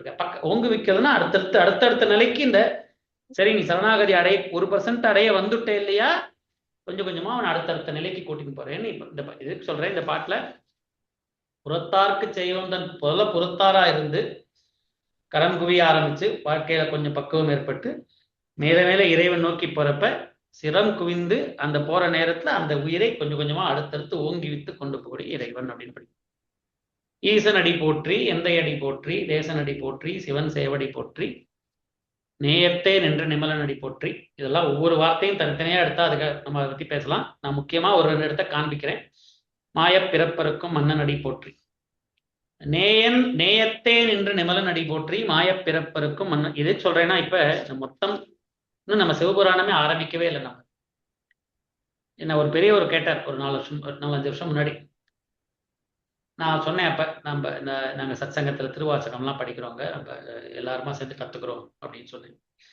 அவர் அப்படியாப்பா ரொம்ப சந்தோஷம். திருவாசகத்துல முதல் வார்த்தை ஆரம்பிக்கிறது இல்லையா, எங்க ஆரம்பிக்கிறதோ அதோடைய முதல் வார்த்தை என்னன்னு சொல்லுப்பா அப்படின்னாரு. நான் சொன்னேன் எனக்கு தெரிஞ்ச வரைக்கும் நம்ம சிவாய வாழ்கன்னு ஆரம்பிக்குங்க. அது இல்லைங்க, எங்க கரெக்டா ஆரம்பிக்குதோ அங்க அதோட முதல் வார்த்தை என்னன்னு சொல்லுங்க. எனக்கு தெரியல. எனக்கு தெரிஞ்சு நம்ம திருவாச்சகத்துல நம்பர் 1 முதல்ல சிவபுராணம் இருக்கும். சிவபுராணத்தை முதல் வார்த்தை நம்ம சிவாய வாழ்கன் தான் இருக்கும்.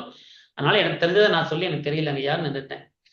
அவர் சொன்னார் முதல் 16-17 வரியில 20 வரியில சிவபுராணம்னு ஒண்ணு இருக்கு, அது சொல்ல போறேன்னு தான் இன்ட்ரடக்ஷன் தான் துட்டுன்னு இருக்க. 20 வரி வரைக்கும் சிவபுராணமே அவர் ஆரம்பிக்கவே இல்லை.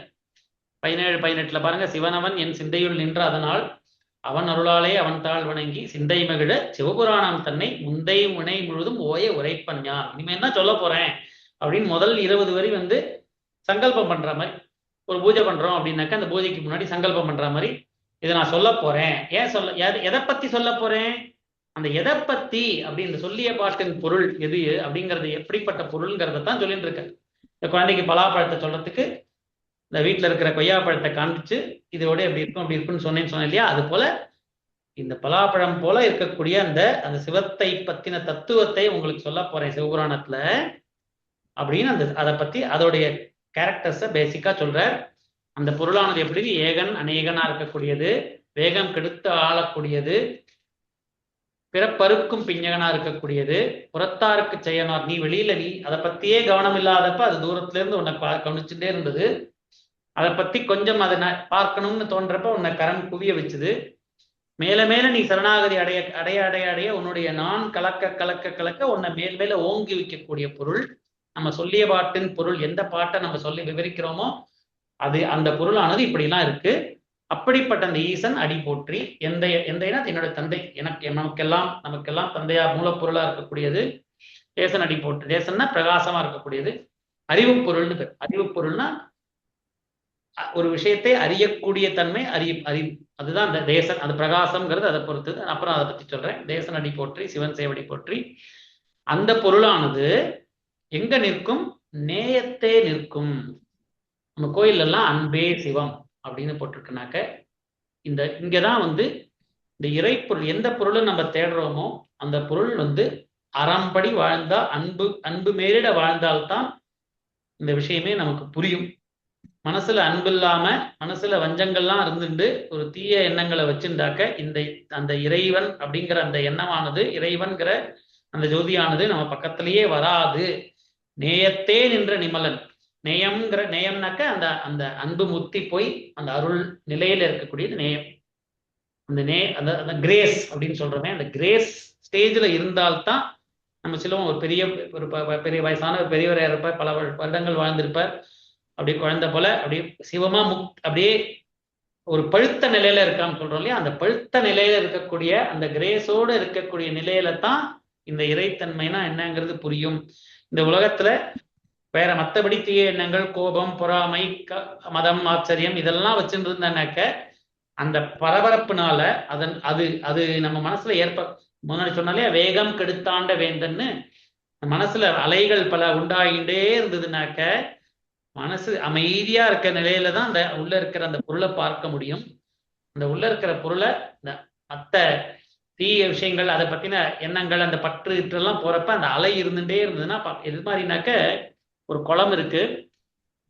இந்த குளமானது அதுல இருக்கிற அப்படியே அமைதியா ஸ்டில்லா அந்த குளம் இருந்ததுனாக்க அப்படி அதை குனிஞ்சு பார்த்தனாக்கா அடியில குளத்துக்கு அடியில என்ன இருக்கு, கல் இருக்கா என்ன நமக்கு தெரியறது இல்லையா, அது போல. ஆனா அந்த குளத்துல வந்து நம்ம மேல ஏதோ ஒரு அலைகள் இருக்கு அப்படின்னாக்க நம்ம அந்த அலை வழியா பார்த்தோன்னாக்கா கீழே என்ன இருக்குன்னு தெரியாது. அது போல நம்ம மனசும் அது போலதான்.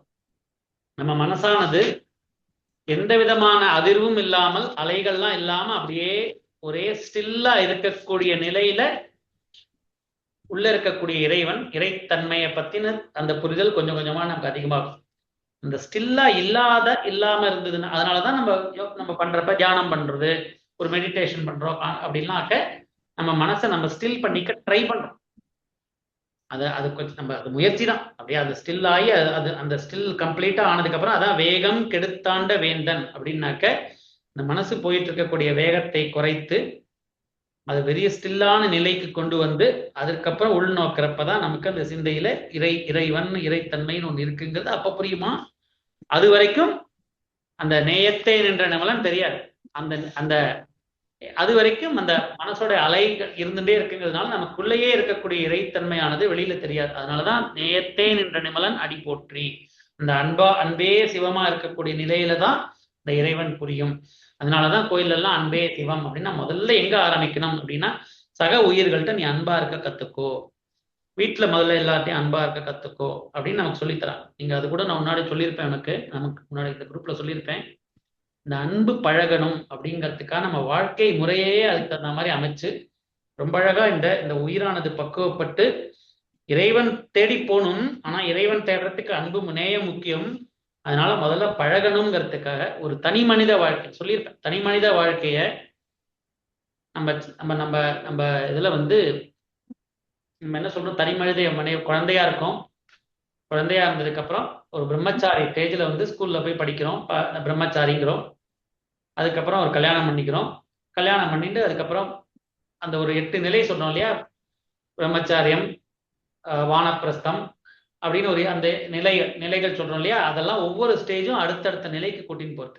முதல்ல ஒரு குழந்தையா இருக்கிறப்ப அந்த குழந்தைக்கு என்னன்னே தெரியாது, சாப்பிட்றது, பால் குடிக்கிறது, அப்படியே விளையாடுறது, இந்த விஷயத்திலேயே குழந்தைய பாலபருவம்னு பேரு. முதல்ல 7 வருஷம் 6 வருஷம் பாலபருவம், ஒண்ணுமே தெரியாது, அது மட்டும் ஏதோ சுத்தின்னு இருக்கு, அதை மத்தவா பார்த்து கொடுக்கறது தான். அந்த பால பருவம் முடிஞ்சு நம்ம பிரம்மச்சாரி இல்ல ஒரு ஸ்கூல் படிக்கக்கூடிய வயசு அப்படிங்கிறப்ப அந்த பீரியட்லயும் தன்னை பத்தினதான் நினைப்பு இருக்கும். அந்த பீரியட்ல உலக அறிவை நம்ம அறிவு சொல்லித்தரும், பாடங்கள் சொல்லித்தரும், புக்கை சொல்லித்தரும். முதல்ல அறிவு கத்துக்கோப்பா, இந்த புக்கெல்லாம் இப்படி இருக்கு, திருக்குறள்னா இப்படி இருக்கு, தேவாரம்னா இப்படி இருக்கு, இதெல்லாம் தெரிஞ்சுக்கோ, இதெல்லாம் தெரிஞ்சு மனசுல தெரிஞ்சுன்னு உன் மனசை விரிவுபடுத்தினே. ஆனாலும் அந்த குழந்தைக்கு அது வரைக்கும் தன்னை பத்தின சிந்தனை தான் நமக்கு பெருசா இருக்கும். ஸோ பாலபருவம் தாண்டி பிரம்மச்சரியம் தாண்டி அதுக்கப்புறம் ஒரு கல்யாணம் பண்ணி அந்த கல்யாணம் பண்றப்போ ஒரு ஆணோ, ஆணுக்கு பெண்ணோ, பெண்ணுக்கு ஆணோ, இன்னொரு உயிர் அப்படின்னு உன் பக்கத்துல வச்சு அந்த இன்னொரு உயிர் மேலேயும் நீ அன்பு செலுத்து. நம்ம அன்புங்கிறத பிராக்டிஸ் வீட்டுல பண்ணிக்கிறோம். நீங்க போய் எப்படி இறைவன் நேயத்தே நின்ற நிமலனை உணரணும்னாக்க எல்லா விஷயங்கள் மேலேயும் அன்பு வரணும்.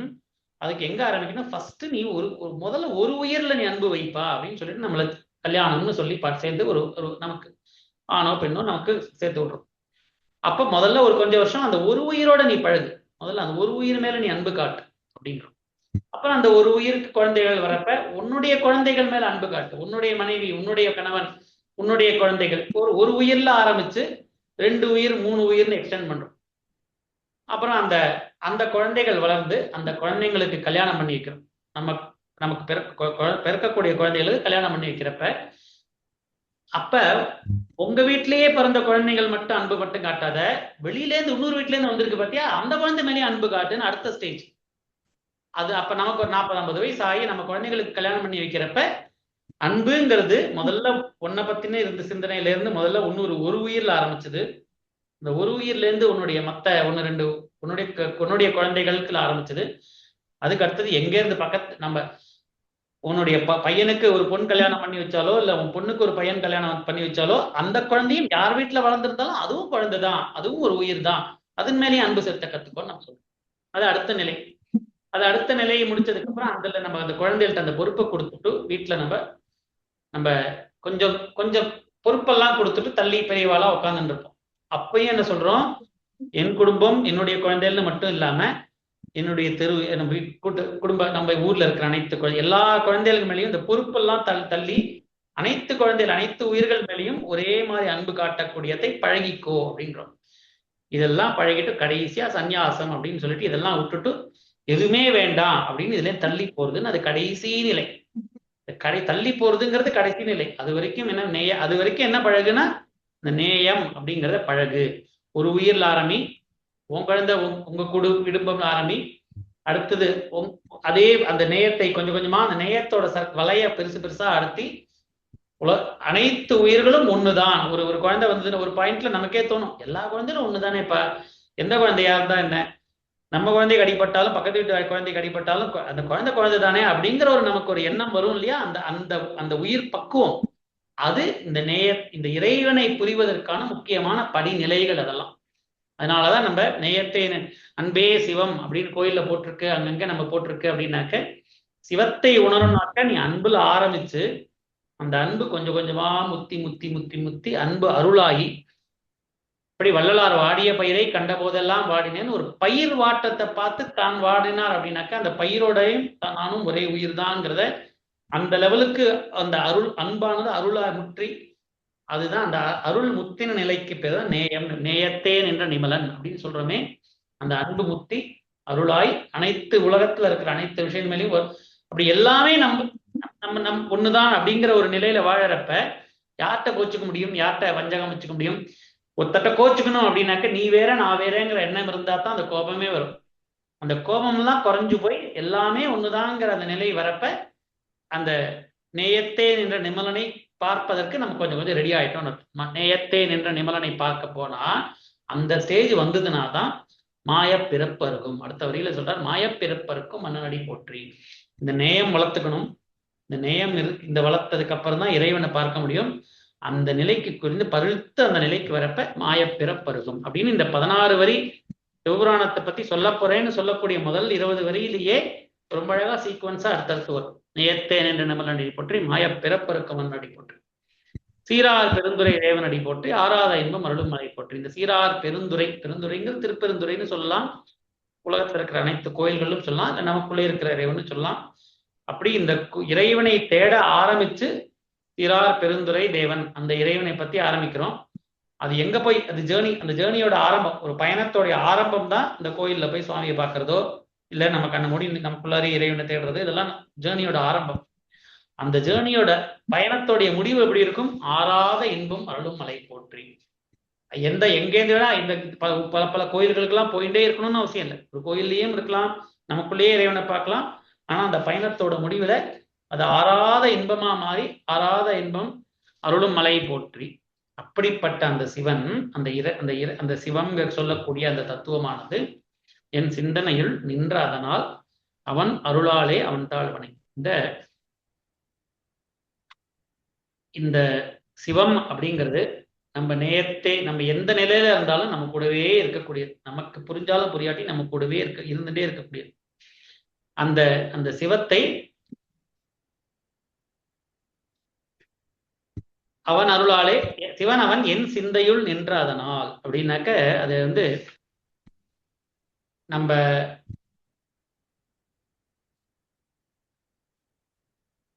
ஒரு சூரியன்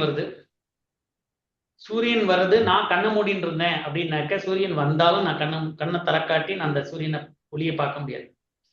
இல்ல நான் கண்ணை திறந்துட்டு இருக்கேன், சூரியன் ஒண்ணுமே இல்லை அப்படின்னாலும் ஒளி தெரியாது.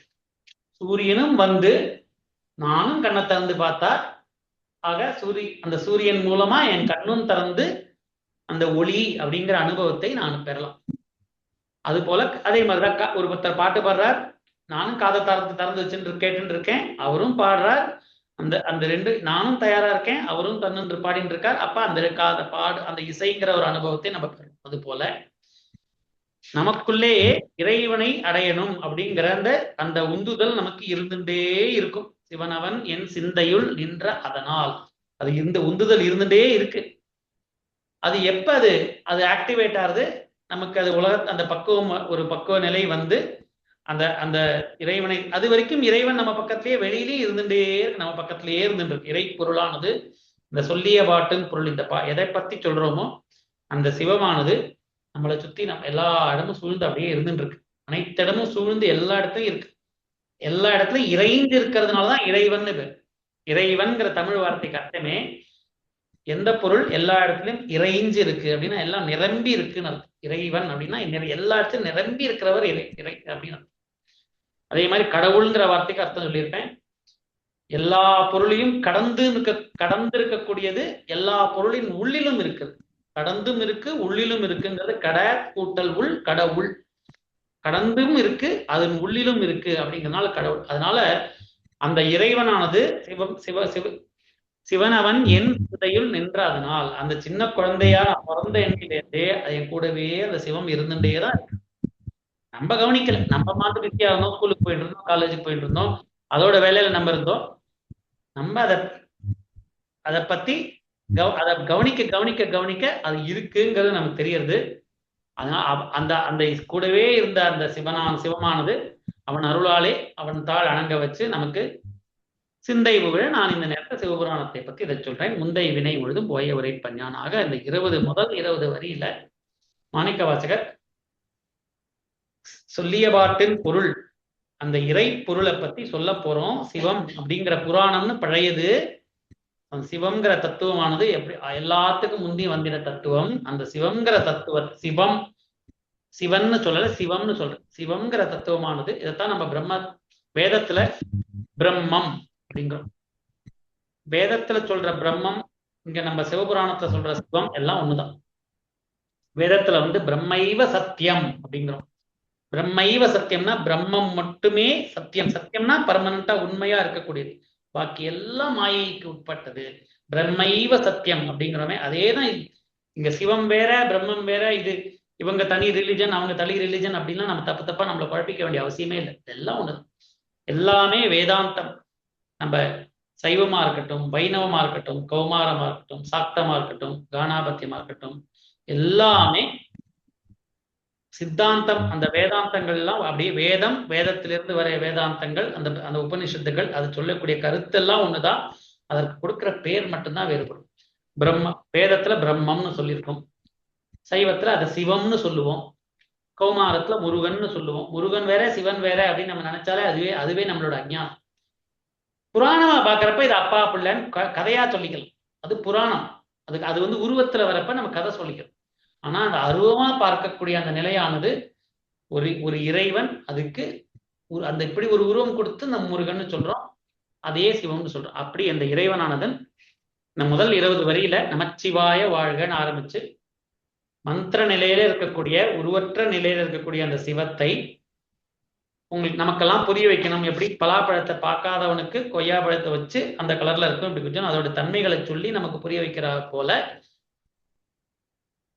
நமக்கு புரிவதற்காக ஸ்தூலமா நாதன் தாழ் வாழ்க தூள வடிவெடுத்து ஒரு சிவலிங்கமாவோ ஒரு சுவாமியோட உருவமோ ஒரு போட்டோவாவோ ஏதாவது கொடுத்து அதுல இருக்க அந்த சுவாமி இருக்கு இல்லையா, அந்த சுவாமியுடைய திருவடி கால் பார்ப்பார். எல்லா பாட்டிலையும் இறைவனுடைய கால் திருவடியை பாரு அப்படின்னாக்க இந்த உருவத்துக்கு தான் திருவடி. இந்த திருவடியை பார்க்கிறப்ப அந்த திருவடி காட்டக்கூடிய அந்த அருவமான பொருள் நமக்கு கொஞ்சம் கொஞ்சமா அது நமக்கு என்னைக்கு புரியணுமோ புரியட்டும் அப்படின்னு சொல்லி வச்சு. இதுல வைணவத்துல நீ அருவத்தெல்லாம் உனக்கு புரியலன்னா கவலைப்படாத, நீ உருவத்தை மட்டுமே சந்தோஷமா நீ அப்படின்னு. அதனாலதான் திருமாலுக்கு நல்லா ஜம்முன்னு அலங்காரம்லாம் பண்ணி அந்த உருவத்திலேயே அருவம் புரியலையா கவலைப்பட வேண்டாம். நம்மாழ்வார் பாடத்துல வரும், திவ்ய பிரபந்தங்கள்ல எல்லாம் வரும், அருவம்லாம் தேவன் அருவம் தான், ஆனா அருவம் உனக்கு கஷ்டமா இருக்குனாக்கா உருவத்திலேயே சந்தோஷமா அதுல இரு அப்படின்னு பெரியாழ்வார் குழந்தைய மாதிரி பாடுறார், ஆண்டாள் அனாலனா பாடுறார். அதனால நீ உனக்கு உருவத்துல நீ எவ்வளவு தூரம் உன் பாவம் பக்தி பாவம் காட்ட முடியுமோ அதையே காட்டு, அருவத்தெல்லாம் அப்புறம். ஆக அந்த அருவமான இறைவன் நமச்சிவாய வாழ்கன் முதல் சொல்லி அப்படி இருக்கக்கூடிய இறைவன் ஆதன் தாழ் வாழ்க இவை பொழுதும் என் நெஞ்சில் நீங்காதான் அப்படி பல ஏகன் அநேகன் பலவாறு விரிந்திருக்கக்கூடிய இறைவன். அந்த இறைவன் நம்மளுடைய மன வேகத்தை கட்டுப்படுத்துபவன். அவன் பிறப்பு இருக்கக்கூடியவன், புறத்தார்க்கு செய்யோன். அதை பத்தி இறைவனை பத்தியே யோசிக்காதப்பையும் தள்ளி பக்கத்திலே இருந்து பார்த்துட்டு இருக்கக்கூடியவர், கரம் குவிவார். கொஞ்சம் கொஞ்சமா நமக்கு கொஞ்சம் அந்த வாழ்க்கையில பக்குவம் நினைக்கிறப்ப அந்த இறைவன் அப்ப நமக்கு அந்த இறைவனை பார்க்கிறோம். அப்புறம் சிரம் குறியிறப்ப நம்ம கொஞ்சம் கொஞ்சமா தருணாகதி அடைய ஆரம்பிக்க நம்ம உயிரை அடுத்தடுத்த நிலைக்கு ஊங்குவித்து அடுத்த நிலைக்கு கூட்டின்னு போய் ஈசன் அடி போற்றி, எந்த அடி போற்றி, தேசேரன் போற்றி, சிவன் சேவடி போற்றி, நேயத்தை நின்ற நிமலன். நேயம்னா என்னங்கிறத பார்த்தோம்.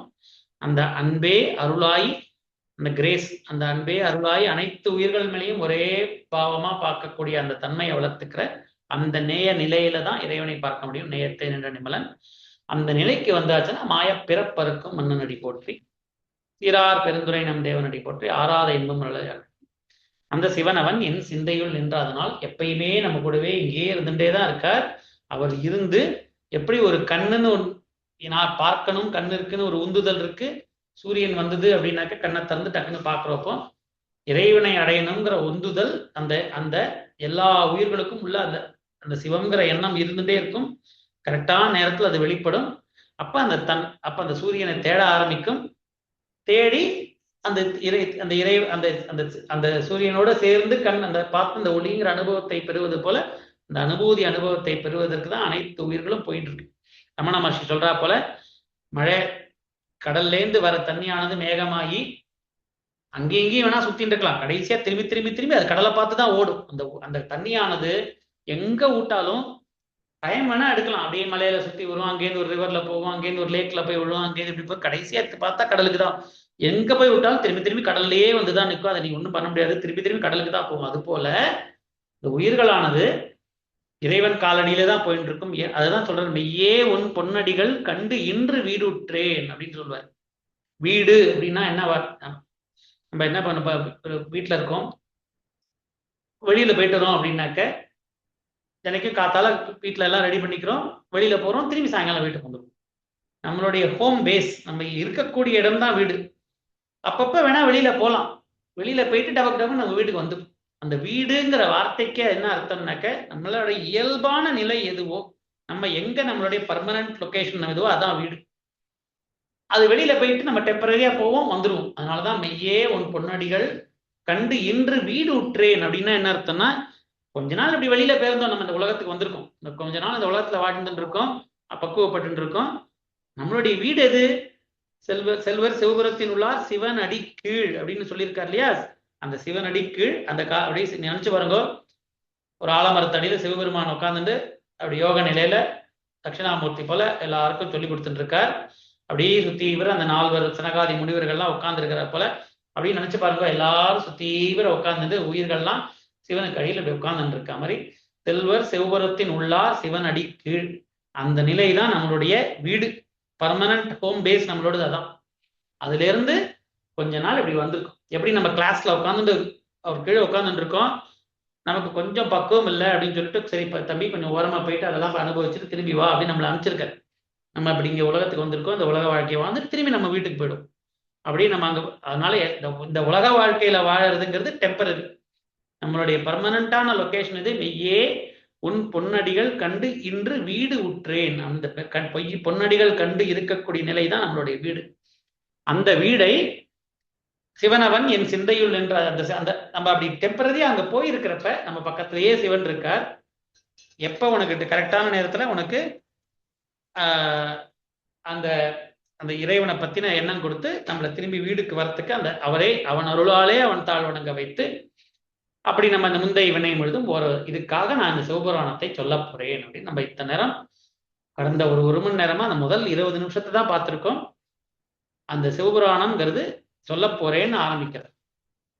கண்ணுதலான் தன் கருணை கண்காட்ட வந்தெய்தி அந்த இறைவனானவர் எண்ணுதற்கு எட்டா எழார் கழறிஞ்சி, நினைத்து கூட பார்க்க முடியாத இறைவனுடைய எண்ணுதற்கு எட்டா, மனசுல நினைச்சு கூட காம்ப்ரிஹெண்ட் கூட பண்ண முடியாத அளவுக்கு இறைத்தன்மைன்னு ஒண்ணு இருக்கு. அது எல்லாராலையும் சொன்னா புரியாது. விண்ணிறைந்து மண்ணிறைந்து மிக்காய் விலங்கு ஒளியாய் எண்ணிறந்து இல்லை இல்லாதானே. விண்ணிறைந்து அப்படின்னா வானத்தை ஸ்பேஸ் ஃபுல்லா ரொம்பியாச்சு, மண் நிறைந்து பூமி ஃபுல்லா ரொம்பியாச்சு, ஸ்பேஸ் வானம் இந்த யூனிவர்ஸ் எல்லாம் ரொப்பி அது ஃபுல்லா விண்ணிறைந்து மண் நிறைந்து அதற்கும் மிக்காய்னா அதற்கும் அப்புறம் இதுக்கு மேல என்ன இருக்கு, நீ இதுதான் நீ நினைச்சேனாக்க எது இருக்கோ அதுக்கு மேல ஒண்ணு நினைச்சுப்பாரு. அப்படியே போயிட்டே இருக்கு. இது மாதிரி எல்லாமா மிக்காய் விலங்கு ஒளியா எல்லா இடத்துலையும் இருக்கக்கூடிய ஒரு இன்ஃபைனைட் கான்சியஸ்னஸ்ன்னு சொல்றோம் நம்ம இங்கிலீஷ்ல. அது போல இந்த பிரம்மம் அப்படிங்கிறது அனைத்து இடத்துலையும் இறைஞ்சு இருக்கக்கூடிய விண்ணிறைந்து மண்ணிறைந்து மிக்காய் விலங்கு ஒளியாய் எண் இறந்து எல்லை இல்லாதனே. எண் இறந்து நம்பரால எண்ண முடியாது. இங்க நாங்க இப்ப பெங்களூர்ல இருக்கேன். இங்க பக்கத்துல ஒரு 2 மணி நேரத்துல ஒரு ஒரு அப்ரமேய சுவாமி கோவில் ஒரு ஊர் இருக்கு. ஒரு சென்னப்பட்னான்னு ஒரு ஊர் இருக்கு. அந்த சென்னப்பட்னால அப்ரமேயர்னு ஒரு ஒரு ஒரு பெருமாள் கோயில் இருக்கு. அந்த கோயில்ல அந்த பெருமாளுக்கு பேரு அப்ரமேயர். நம்ம விஷ்ணு சஹஸ்ரநாமத்தை கூட வரும் அப்ரமேயர்னு. அப்ரமேயன்னா என்ன அப்படின்னாக்க இன்நியூமரபிள், எண்ண முடியாது, கவுண்ட் பண்ண முடியாது. இத்தனைதான் வெரைட்டி அப்படின்னு எண்ண முடியாது. அதான் எண்ணிறந்து எல்லை இல்லாதான் அப்படின்னு சொல்றோமே, அதுதான் அப்ரமேயன். அப்படி நம்பரால கவுண்ட் பண்ண முடியாது. இத்தனைதான் வெரைட்டின்னு. எத்தனை 1000க்கு மேல போச்சுன்னா லேக் க்ரோர் அப்படி போயிட்டு மில்லியன் பில்லியன் எத்தனை போட்டாலும் அது அப்படியே விராட் ரூபமா விரிஞ்சுட்டே இருக்குமே தவிர நம்மளால கவுண்ட் பண்ண முடியாது. அந்த அளவுக்கு விரிஞ்சு இருக்கக்கூடியது. திருப்புகழ் அருணகிரிநாதர் சொல்றார், எத்தனை பிறவி எடுத்தேன்னா அதை எண்ண முடியாதுன்னு. எவ்வளவு எடுத்திருக்கேன்னாக்கா 7 கடல் மணலை அளவிடில் அதிகம். 7 கடல்ல இருக்கக்கூடிய மணல் துளிகளை அழிந்தனாக்க எத்தனை துளி மணல் துளி இருக்கோ அதெல்லாம் விட அதிகம் தாங்கிற. கடல்ல இருக்கிற மணலை நம்ம எண்ண முடியுமா? அது 7 கடல்ல இருக்கக்கூடிய மணலாம். அதெல்லாமும் நம்ம எண்ணிட்டா கூட அதுவும் அதோட அதிகம் தான் சொல்றாரு. அது முந்துட்டு சொல்ல முடியாது. அதனால கவுண்ட் பண்ண முடியாது.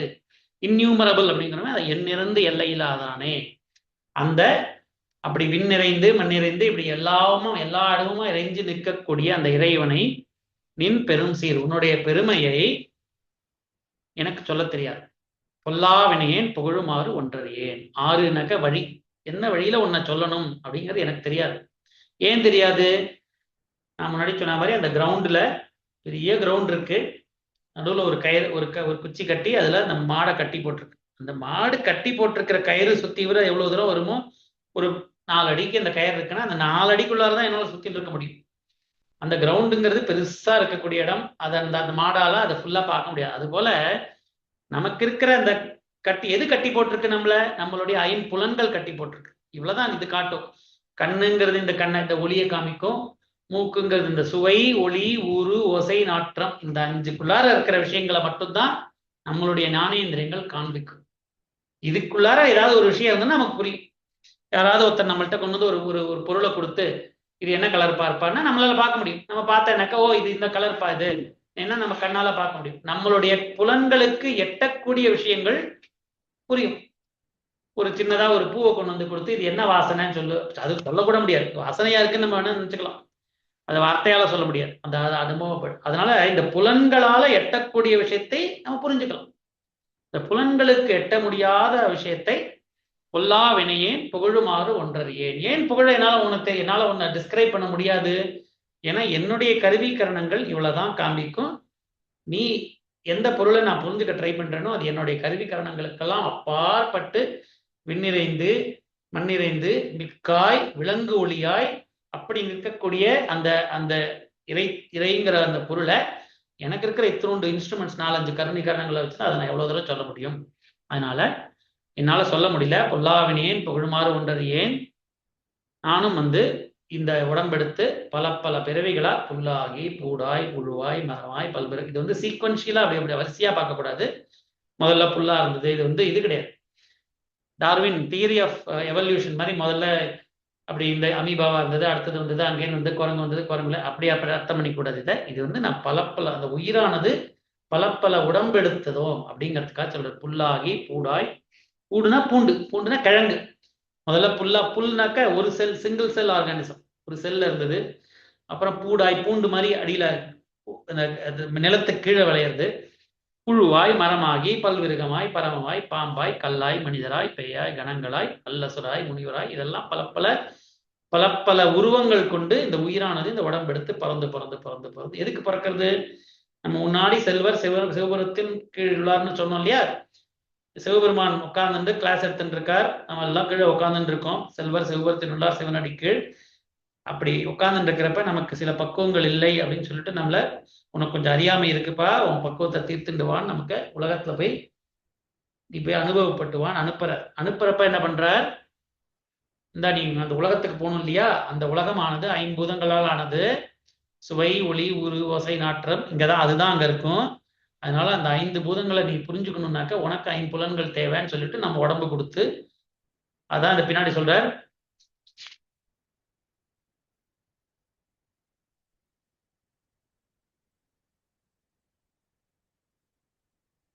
மறைந்திருந்தாய் மறைந்திட மூடிய மாய இருளை புறந்தோல் போர்த்தெங்கும் புழு அழுக்கு மூடி மலஞ்சோறும் 9 வாயிற் குடலை மலங்க புலனைந்து மஞ்சனை செய்ய அந்த உலகத்துக்கு போயிட்டு வான்னு அனுப்புறார். அனுப்புறப்ப என்ன பண்றார்? ஐம்பூதங்களான உலகம் பாது அப்படின்னு சொல்லிட்டு நமக்கு ஒரு உடம்பு கொடுக்குறார். இந்த உடம்பு வந்து இந்த ஐம்பூதங்களை புரிஞ்சுக்கிறதுக்கு கண்ணு ஒண்ணு. ஓகே, அங்க ஒளி இருக்கும், லைட் இருக்கும். அந்த லைட்டை நீ பார்க்கணும் இல்லையா, உனக்கு 2 கண்ணு வச்சுக்கோ. அங்க சில பூலாம் இருக்கும், வாசனை எல்லாம் இருக்கும், நாற்றம் இருக்கும். நாற்றம்னா வாசனை, வாசனை இருக்கும். அந்த வாசனையை நீ தெரிஞ்சுக்கணும் இல்லையா, அதுக்காக உனக்கு ஒரு மூக்கு வச்சுக்கோ. அப்புறம் அங்க எல்லாம் அங்க காத்தடிக்கும், ஒருத்தருக்கு ஒருத்தர் தொட்டனாக்க தெரியணும். அப்படின்னாக்க உனக்கு தொடு உணர்ச்சி வேணும். அதனால கொஞ்சம் தொடு, சுவை, ஒளி, ஊறு, ஓசை, நாற்றம், இதான் 5 தன்மாத்திரைகள். இந்த தன்மாத்திரைகள் தான் அங்க நிறைய இருக்கும். அந்த பஞ்சபூதத்தாலான உலகம். அந்த உலகத்தில் இருக்கிற அனைத்து விஷயமும் ஒன்னா ஆகாயம்னா ஸ்பேஸ், ஆகாயம், காற்று, தீ, நீர், நிலம், 5 விஷயத்தோட கலவைகள் தான். எதை எடுத்தாலும் வீட்டுல ஒரு டேபிள் இருந்ததுன்னா அது வந்து ஒரு நிலம், காற்று எல்லாம் கலந்த விஷயம். வீட்டுல ஒரு சேர் இருக்கு, வீட்டுல ஒரு காய்கறி வாங்கி வைக்கிறோம். எல்லா இந்த உலகத்துல கண்ணால பார்க்கக்கூடிய அனைத்து விஷயங்களும் ஐம்பூதத்தோடைய கலவைகள். இந்த ஐம்பூத கலவைகள் எல்லாம் நீ ஹேண்டில் பண்ணணுங்கிறதுனால உனக்கு ஒரு உடம்பு வச்சுக்கோ. அந்த உடம்புல கண்ணு, மூக்கு, இந்த ஞானேந்திரியங்கள், ஒரு ஒளியை பார்க்கறதுக்கு கண்ணு, வாசனை நுகர்வதற்கு இந்த மூக்கு, அந்த டேஸ்ட் பார்க்கறதுக்காக நாக்குல அந்த சுவை பார்க்கறது, உடம்பு ஊர்வு உணர்வதற்கு உடம்புல தோல், அப்படின்னு எல்லாம் கொடுத்து இந்த உடம்ப கை காலெல்லாம் போட்டு அனுப்பிக்கிறது. அதுதான் மலங்க புலன் 5 இல்ல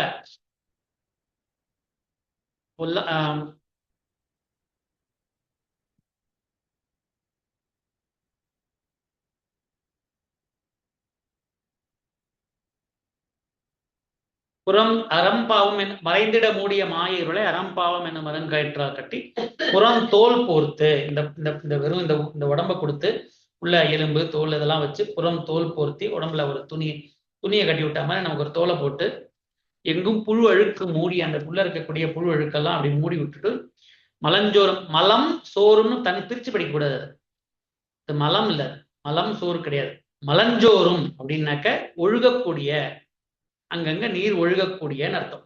மலஞ்சோறும் 9 வாயிற்குடி, 9 வாயில் நமக்கு இருக்கு இல்லையா, அந்த 9 வாயில்கள், அதன் மூலமா நீர் ஒழுகக்கூடிய அந்த மலஞ்சோறும், அதான் அது அர்த்தம். மலஞ்சோறும் 9 வாயில் குடில். இந்த 9 வாயில் குடில்ங்கிறது 9 ஓட்டைகள் வைத்த இந்த உடம்பு. இந்த உடம்புக்குள்ளார உள்ள ஒண்ணு உட்கார்ந்துட்டு இருக்கே இந்த உயிர், இதுதான் வந்திருக்கு. சிவபுரத்தின் உள்ளார் சிவனடி கீழ் அப்படின்னு அந்த சிவனுக்கு கீழே உட்கார்ந்து கிளாஸ்ல படிச்சுன்றது எது? அந்த உயிர். அந்த உயிர் இந்த உலகத்துக்கு அனுப்புறப்ப இந்த தோலை போட்டு இந்த உடம்ப கொடுத்து இந்த உடம்புல போய் இதெல்லாம் போய் எக்ஸ்பீரியன்ஸ், இந்த ஒளியை பார்க்கணும், அதனால கண்ணு தரேன், இந்த ஊர் இருக்கும், அதுக்காக நம்ம அந்த தொடு உணர்ச்சி தரேன்னு நமக்கு இந்த உலகத்தை புரிவதற்காக நமக்கு இந்த ஞானேந்திரியங்களை கொடுத்து மலஞ்சோறும் 9 வாயிற்குடலை மலங்க புலனைந்து மஞ்சனையை செய்யறது. அதான் ஏன் மஞ்சனையை செய்யறது அப்புறம் படிப்போம். அதுக்கு சொல்றேன். அப்படி பல ஜென்மங்கள் எடுக்கிறோம். புல்லாகி பூடாய் புழுவாய், அப்படி பல உடம்பு. ஒரே ஜென்மத்துல நம்ம அனைத்து விஷயத்தையும் புரிஞ்சுக்கிறது. நம்ம ஒரு பக்குவ நிலைக்கு நம்ம பக்குவப்பட்டுவா நம்மளை அனுப்புறார். ஒரு ஜென்மத்துல நம்ம கொஞ்சம் ஒரு நிலையிலேருந்து அடுத்த நிலைக்கு வரும். அதுல சில வினை பயன்களை சம்பாதிக்கிறோம்.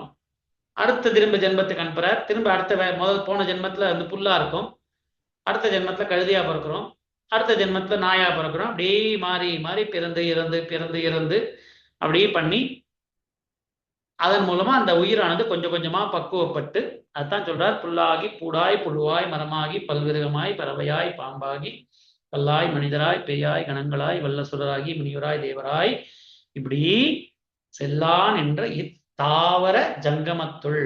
தாவரம்னாக்க அசையக்கூடியது, தாவர ஜங்கம்னா அசைவதும் அசையாதா பொருளும் இந்த உலகம். அப்படியே அசைவதும் அசையாம இருக்கிறதும், சில பொருள்கள் அசைறது, சில இது அசையாம இருக்கு. அப்படி இருக்கக்கூடியதுதான் இந்த பஞ்சபூதத்தாலான இந்த உலகம். அப்படி இருக்கக்கூடிய இந்த உலகத்துல வந்து நானும் எல்லா பிறப்பும் பிறந்து இழைத்தேன். நானும் பல பிறப்பு பார்த்தாச்சுப்பா, போதும், இழைத்தேன், டயர்ட் ஆயிட்டேன் அப்படிங்கிறது. நானும் வந்து பல தடவை பார்த்தாச்சு, இது எனக்கு சலித்து போயிடுத்து, எனக்கு இதுல இனிமேல் எனக்கு இன்ட்ரெஸ்ட் இல்லை, பற்று இல்லை. முதல் 2-3 தடவை வந்தப்ப ஆஹா இது அழகா இருக்கே அப்படின்னு சொல்லிட்டு இந்த உலகத்தை பார்த்து நான் மயங்கி நான் சொக்கி நின்னேன். ஆனா இப்ப இந்த உயிரானது பக்குவப்பட்டு இதுல சொக்கறதுக்கு ஒண்ணும் இல்லை, உண்மையான அந்த பிரம்மைவ சத்தியம்னு சொல்ற அந்த பிரம்மத்தை என் மனசு என்னுடைய உயிரானது தேட ஆரம்பிச்சிடுத்து. அதனால இந்த சத்தியமில்லாத விஷயங்கள் மேல, இந்த மாயையால உட்பட்ட இந்த உலகத்துல இருக்கக்கூடிய விஷயங்களை பார்த்து என் மனசு அதை பத்தி நினைக்கிறது இல்லை, அது மேல பற்று குறைஞ்சிருத்து. அதனால எனக்கு இளைத்து போயிட்டு எல்லா பிறப்பும் பிறந்து இளைத்தேன் எம்பெருமான் அப்படின்னு நீங்க சொல்ற. புல்லாவணியேன் புகழுமாறு உண்டறியேன் அப்படின்னு சொல்லி செல்லா நின்ற இத்தாவர சங்கமத்துள் எல்லா பிறப்பும் பிறந்தெடுத்தேன் எம்பெருமான் அப்படி இறைத்து மெய்யே முன்னாடி சொல்லியிருக்கேன். மெய் பொய் அப்படிங்கிற வார்த்தைக்கு பொய்னாக்க மெய்னாக்க பர்மனண்டா இருக்கக்கூடியது. பிரம்மைவ சத்தியம், சத்தியம்னாக்க எது பர்மனண்டா இருக்கோ அது சத்தியம், எது மாறிண்டே இருக்கோ அது அசத்தியம், எது பர்மனண்டா இருக்கோ அது உண்மை மெய், எது மாறிண்டே இருக்கோ அதெல்லாம் பொய். பொய்யாயினவெல்லாம் போய் அகல வந்தருளி அப்படின்னு படிக்கிறோம். பொய்யாயினவெல்லாம் அப்படின்னாக்க மாறிண்டே இருக்கக்கூடிய விஷயங்கள் எல்லாம் எனக்கு வேண்டாம், போதும், அதை விட்டுட்டு மாறாத பிரம்மைவ சத்தியமா ஒரே சத்தியமா இருக்கக்கூடிய ஒரு பொருள் மேல நாட்டத்தை கொடு அப்படின்னு கேட்கிறோம். பொய்யாயினவெல்லாம் போயகல வந்தருளி அப்படி இருந்து மெய்யே உன் பொன்னடிகள் கண்டு இன்று வீடு உற்றேன். இன்னைக்கு இப்பதான் அந்த பிறந்து இழைத்து அந்த பற்று இந்த ஐம்புலன்களால் இந்த உலகத்தின் மேல பற்றெல்லாம் குறைஞ்சு என்னுடைய அனுபவப்பட்டு என்னுடைய அறியாமையெல்லாம் நீக்கி பழையபடி நான் வீட்டுக்கு வந்துட்டேன். இப்பதான் எனக்கு வீடுனா எங்க இருக்கு, எப்படி வரணும்னு இப்பதான் எனக்கு அதை பத்தின நினைப்பே வந்திருக்கு. ஏ உன் பொன்னடிகள் கண்டு இன்று வீடு உற்றேன் உய்யேன் உள்ளத்துள் ஓங்காரமாய் நின்ற மெய்யா விமலா விடைப்பாகா. அப்படிப்பட்ட இறைவன் அந்த சொல்லிய பாட்டின் பொருள் அப்படின்னு இருக்கக்கூடிய அந்த இறைவனானவர் வேதங்கள் ஐயாயின ஓங்கி ஆய்ந்தகன்ற நுண்ணியனே அப்படி இருந்து எப்படி இந்த அடுத்த அந்த இப்பதான் நம்ம இன்னைக்கு 1.5 மணி நேரம் ஆயிடுச்சுன்னா கூட இது இத்தனை முதல் 20 வரியில இந்த சொல்லிய பாட்டின் பொருள் அப்படின்னு இருக்கக்கூடிய அந்த இறைவனை சொல்ல போறேன். அது சொல்றது யாரு? இந்த உயிரானது பல ஜென்மங்கள் எடுத்து அப்படியே புல்லாகி பூடாய் இதெல்லாம் ஒவ்வொன்றா எடுத்து அதுல இருந்து இன்னைக்குதான் இந்த இறைத்தன்மையை பத்தி கொஞ்சம் உன்னுடைய உண்மையான நிலையை பத்தி கொஞ்சம் கொஞ்சமா புரிதல் வந்திருக்கு. என்ன இத்தனை நாளா இந்த இதுல எல்லாம் இப்படி உடம்புல புழு அடுக்கு மூடி இந்த உலகத்துல அனுப்பிச்சு இதெல்லாம் நடத்தி எனக்கு மறைத்தல் நடத்தினே. இறைவனுடைய முக்கியமான 5 தொழில்கள், அது ரொம்ப முக்கியமான பகுதி சிவபுராணத்துல. அது வரும் கொஞ்ச நேரத்துல. இன்னைக்கு டைம் இல்லைனாலும் இன்னொரு நாள் நம்ம பார்ப்போம். ஆக்குவாய், காப்பாய், அழிப்பாய், அருள் தருவாய், அது தர மறைப்பாய். இறைவனுக்கு 5 தொழில்: படைத்தல், காத்தல், அழித்தல் அப்படிங்கிறது இந்த பஞ்சபூத விஷயங்களை படைக்கிறது, காக்கிறது, அழிக்கிறது. அப்புறம் மறைத்தல், அருளுதல். இந்த நடராஜ பெருமான் இருக்காருன்னா நடராஜ பெருமானுடைய உருவமானது ஸ்தூல வடிவ சாதாரண பூனக்கண்ணால பார்த்தா நம்ம என்ன தெரியணும் அப்படின்னாக்க இறைவன் நடத்தக்கூடிய 5 தொழில்கள் தெரியணும். அந்த 5 தொழில்களை குறிப்பதற்காக அது ஒரு சிம்பல். அந்த 5 தொழில்கள்னால நமக்கு அந்த மறைத்தல், அருளுதல் அது சரியா புரிஞ்சுட்டோம்னாக்க இந்த சிவபுராணத்துல பின்னாடி வரக்கூடிய பகுதி பார்த்தேன்னாக்க வெற்று விகார விடக்குடம்பின் உட்கிடப்ப ஆற்றேன் எம் ஐயா அரணே ஓ என்றென்று போற்றி புகழ்ந்திருந்து பொய்கிட்டு மெய்யானார் அப்படின்னாக்க மறைத்தல் நீங்கி அருளுதல் நடந்திருத்து அப்படின்னு. அப்ப மறைத்தல் நீங்கி அருளுதல் தரக்கூடிய இந்த சிவ தத்துவத்தை பத்தினதுதான் இந்த சிவபுராணம்.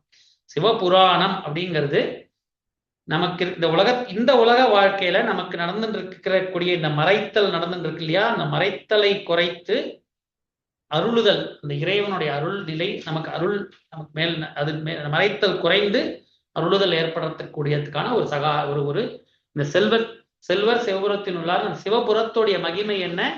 மறைத்தல் நீங்க அருளுதல். அதான் பின்னாடி வரும். ஆற்றேன மீட்டு இங்கு வந்து வினை பெரிய விசாரமே கள்ளப்புறக்குடம்பை கற்றழிக்கவில்லானே அப்படின்னு அந்த மறைத்தல் நீங்கி அருளிய நிலையில அந்த கடைசி ஒரு 10 வரியில வரும். அந்த சிவபுராணம்ங்கிறது சிவம்ங்கிற அந்த இறை தத்துவமானது அனைத்து உயிர்களுக்கும், எல்லாருக்கும், உங்களுக்கு எங்களுக்கு எல்லாருக்கும் கரெக்டான நேரத்துல அவன் அருளாலே அவன் தாள் வணங்க வைத்து நமக்கு நடந்துட்டு இருக்கிற அந்த மறைத்தலை குறைத்து முழுதாக நீக்கி மெய்யே உன் பொன்னடிகள் கண்டு இன்று வீடு உற்றேன் அப்படின்னு சொல்லக்கூடிய அந்த அருளுதல் நிலைக்கு கொண்டு வரத்துக்கான ஒரு சகாயம். அதுதான் அந்த சிவ தத்துவம். அந்த சிவ தத்துவத்தை அதுதான் சொல்லிய பாட்டின் பொருள். இந்த பாட்டு, இந்த சொல்லிய பாட்டுடைய எதை பத்தின இந்த பாட்டு? ஒரு பாட்டு பாடுறார். ஒரு யானையை பார்த்து பாடினா அந்த யானை தான் அந்த பாட்டோடைய தலைப்பு. அது போல சொல்லிய பாட்டின் பொருள் எது? அந்த யானைங்கிறது அந்த இடத்துல. இப்ப ஜனகணமன பாடுறோம் அப்படின்னா ஜனகணமனோட சொல்லிய பாட்டின் பொருள் இது நம்மளுடைய பாரத திருநாடு அப்படிங்கிறத அது பொருள், அதை பத்தின பாட்டு. அது போல இந்த இடத்துல செல்லற்கரியானை சொல்லி திருவடிக்கு சொல்லிய பாட்டின் பொருள் அப்படின்னு சிவபுராணத்துல சொல்லிய பாட்டின் பொருள் இது. சிவபுராணம் மட்டும் இல்ல, சிவபுராணமோ சிவபுராணமோ திருவாசகமோ நம்ம அருளாளர்கள் பாடின அத்தனை பாடல்களையும் சொல்லிய பாட்டின் பொருள் இது. அந்த இறைவன்கிற அந்த அந்த நிலை, அந்த இறை பொருளை பத்தின இறை பொருளை, அந்த பொருளை உணர்ந்து சொல்பவர். அது என்ன அப்படிங்கிறத நம்ம தெரிந்து உணர்ந்து அந்த நிலைக்கு நம்ம சொன்னா சிவபுரத்தின் உள்ளார் சிவனடி கீழ். அப்ப நம்ம திரும்பி பழையபடி பிறப்பெல்லாம் அறுத்து இறைவனுடைய அந்த சேர்ந்து இருக்கக்கூடிய அனுபூதி நிலைக்கு கொண்டு திரும்பி வந்துடலாம் அப்படின்னு அந்த சிவபுராணத்தை பத்தி சொல்றார். இன்னைக்கு 8:30 ஆயிடுப்பீங்க. இதோட நம்ம நிறுத்திப்போம். அடுத்த நம்ம ஒரு அடுத்த வாய்ப்பு அமையறப்ப சிவபுராணத்தை பத்தி மேல சிந்திப்போம். இந்த சிவபுராணத்தை பத்தி ஒரு 2 வரியா சிந்திச்சாலே நம்ம கிட்டத்தட்ட ஒரு 10-12 மணி நேரத்துக்கு உட்கார்ந்து நம்ம அதை பத்தியே பேசுறதுக்கு நிறைய இருக்கு. உங்களுக்கு போர் அடிக்கலாம், அதெல்லாம் அவ்வளவு இருக்கு. அதை பத்தி ஒவ்வொரு லைன் எடுத்தாலும் அதை பத்தி அவ்வளோ டீப்பா போற அளவுக்கு அதுல இருக்கு. அதனால இது யார் எல்லாரும் கேட்கணும் எல்லாரும் வரணும் அப்படிங்கிற எண்ணம்லாம் கிடையாது. நம்ம அதை பத்தி சிந்திக்கிறதுக்கு இன்னைக்கு ஒரு ஆப்பர்ச்சுனிட்டி. அதனால சந்தோஷமா நம்ம அதை உங்களோட பெரியவாளோட சேர்ந்து இன்னைக்கு அதை பத்தி கொஞ்ச நேரம் நம்ம படிச்சதுல உங்களுக்கு சொல்றேங்கிற பேர்ல நான் தெளிவடைந்ததுல ரொம்ப சந்தோஷம். மாற்றம் மனங்களே நின்ற மறையோனே. நாங்களும் நிறைய தெரிஞ்சுக்கிட்டோம் சார், கத்துக்கிறோம், நிறைய லேர்ன் பண்றோம், படிக்கிறோம், கேட்கறோம்னா கூட அதனோட மீனிங்ஸ் எல்லாம் இன்னைக்குதான் கொஞ்சம் இருந்தது. ரொம்ப சந்தோஷமா இருந்தது சார் கேட்க. எங்களுக்கு எவ்வளவு தெரியுதுன்னு தெரியாம நீங்க எல்லாத்தையும் ஷேர் பண்றீங்க பாத்தீங்களா? அது இன்னும் நிறைய நிறைய கத்துக்கணும், தெரிஞ்சுக்கணும் அப்படின்றது இருக்கு. ஆமா. நம பார்வதி பதையே.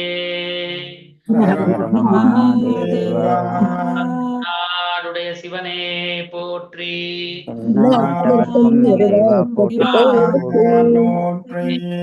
திருச்சிற்றம்பலம்.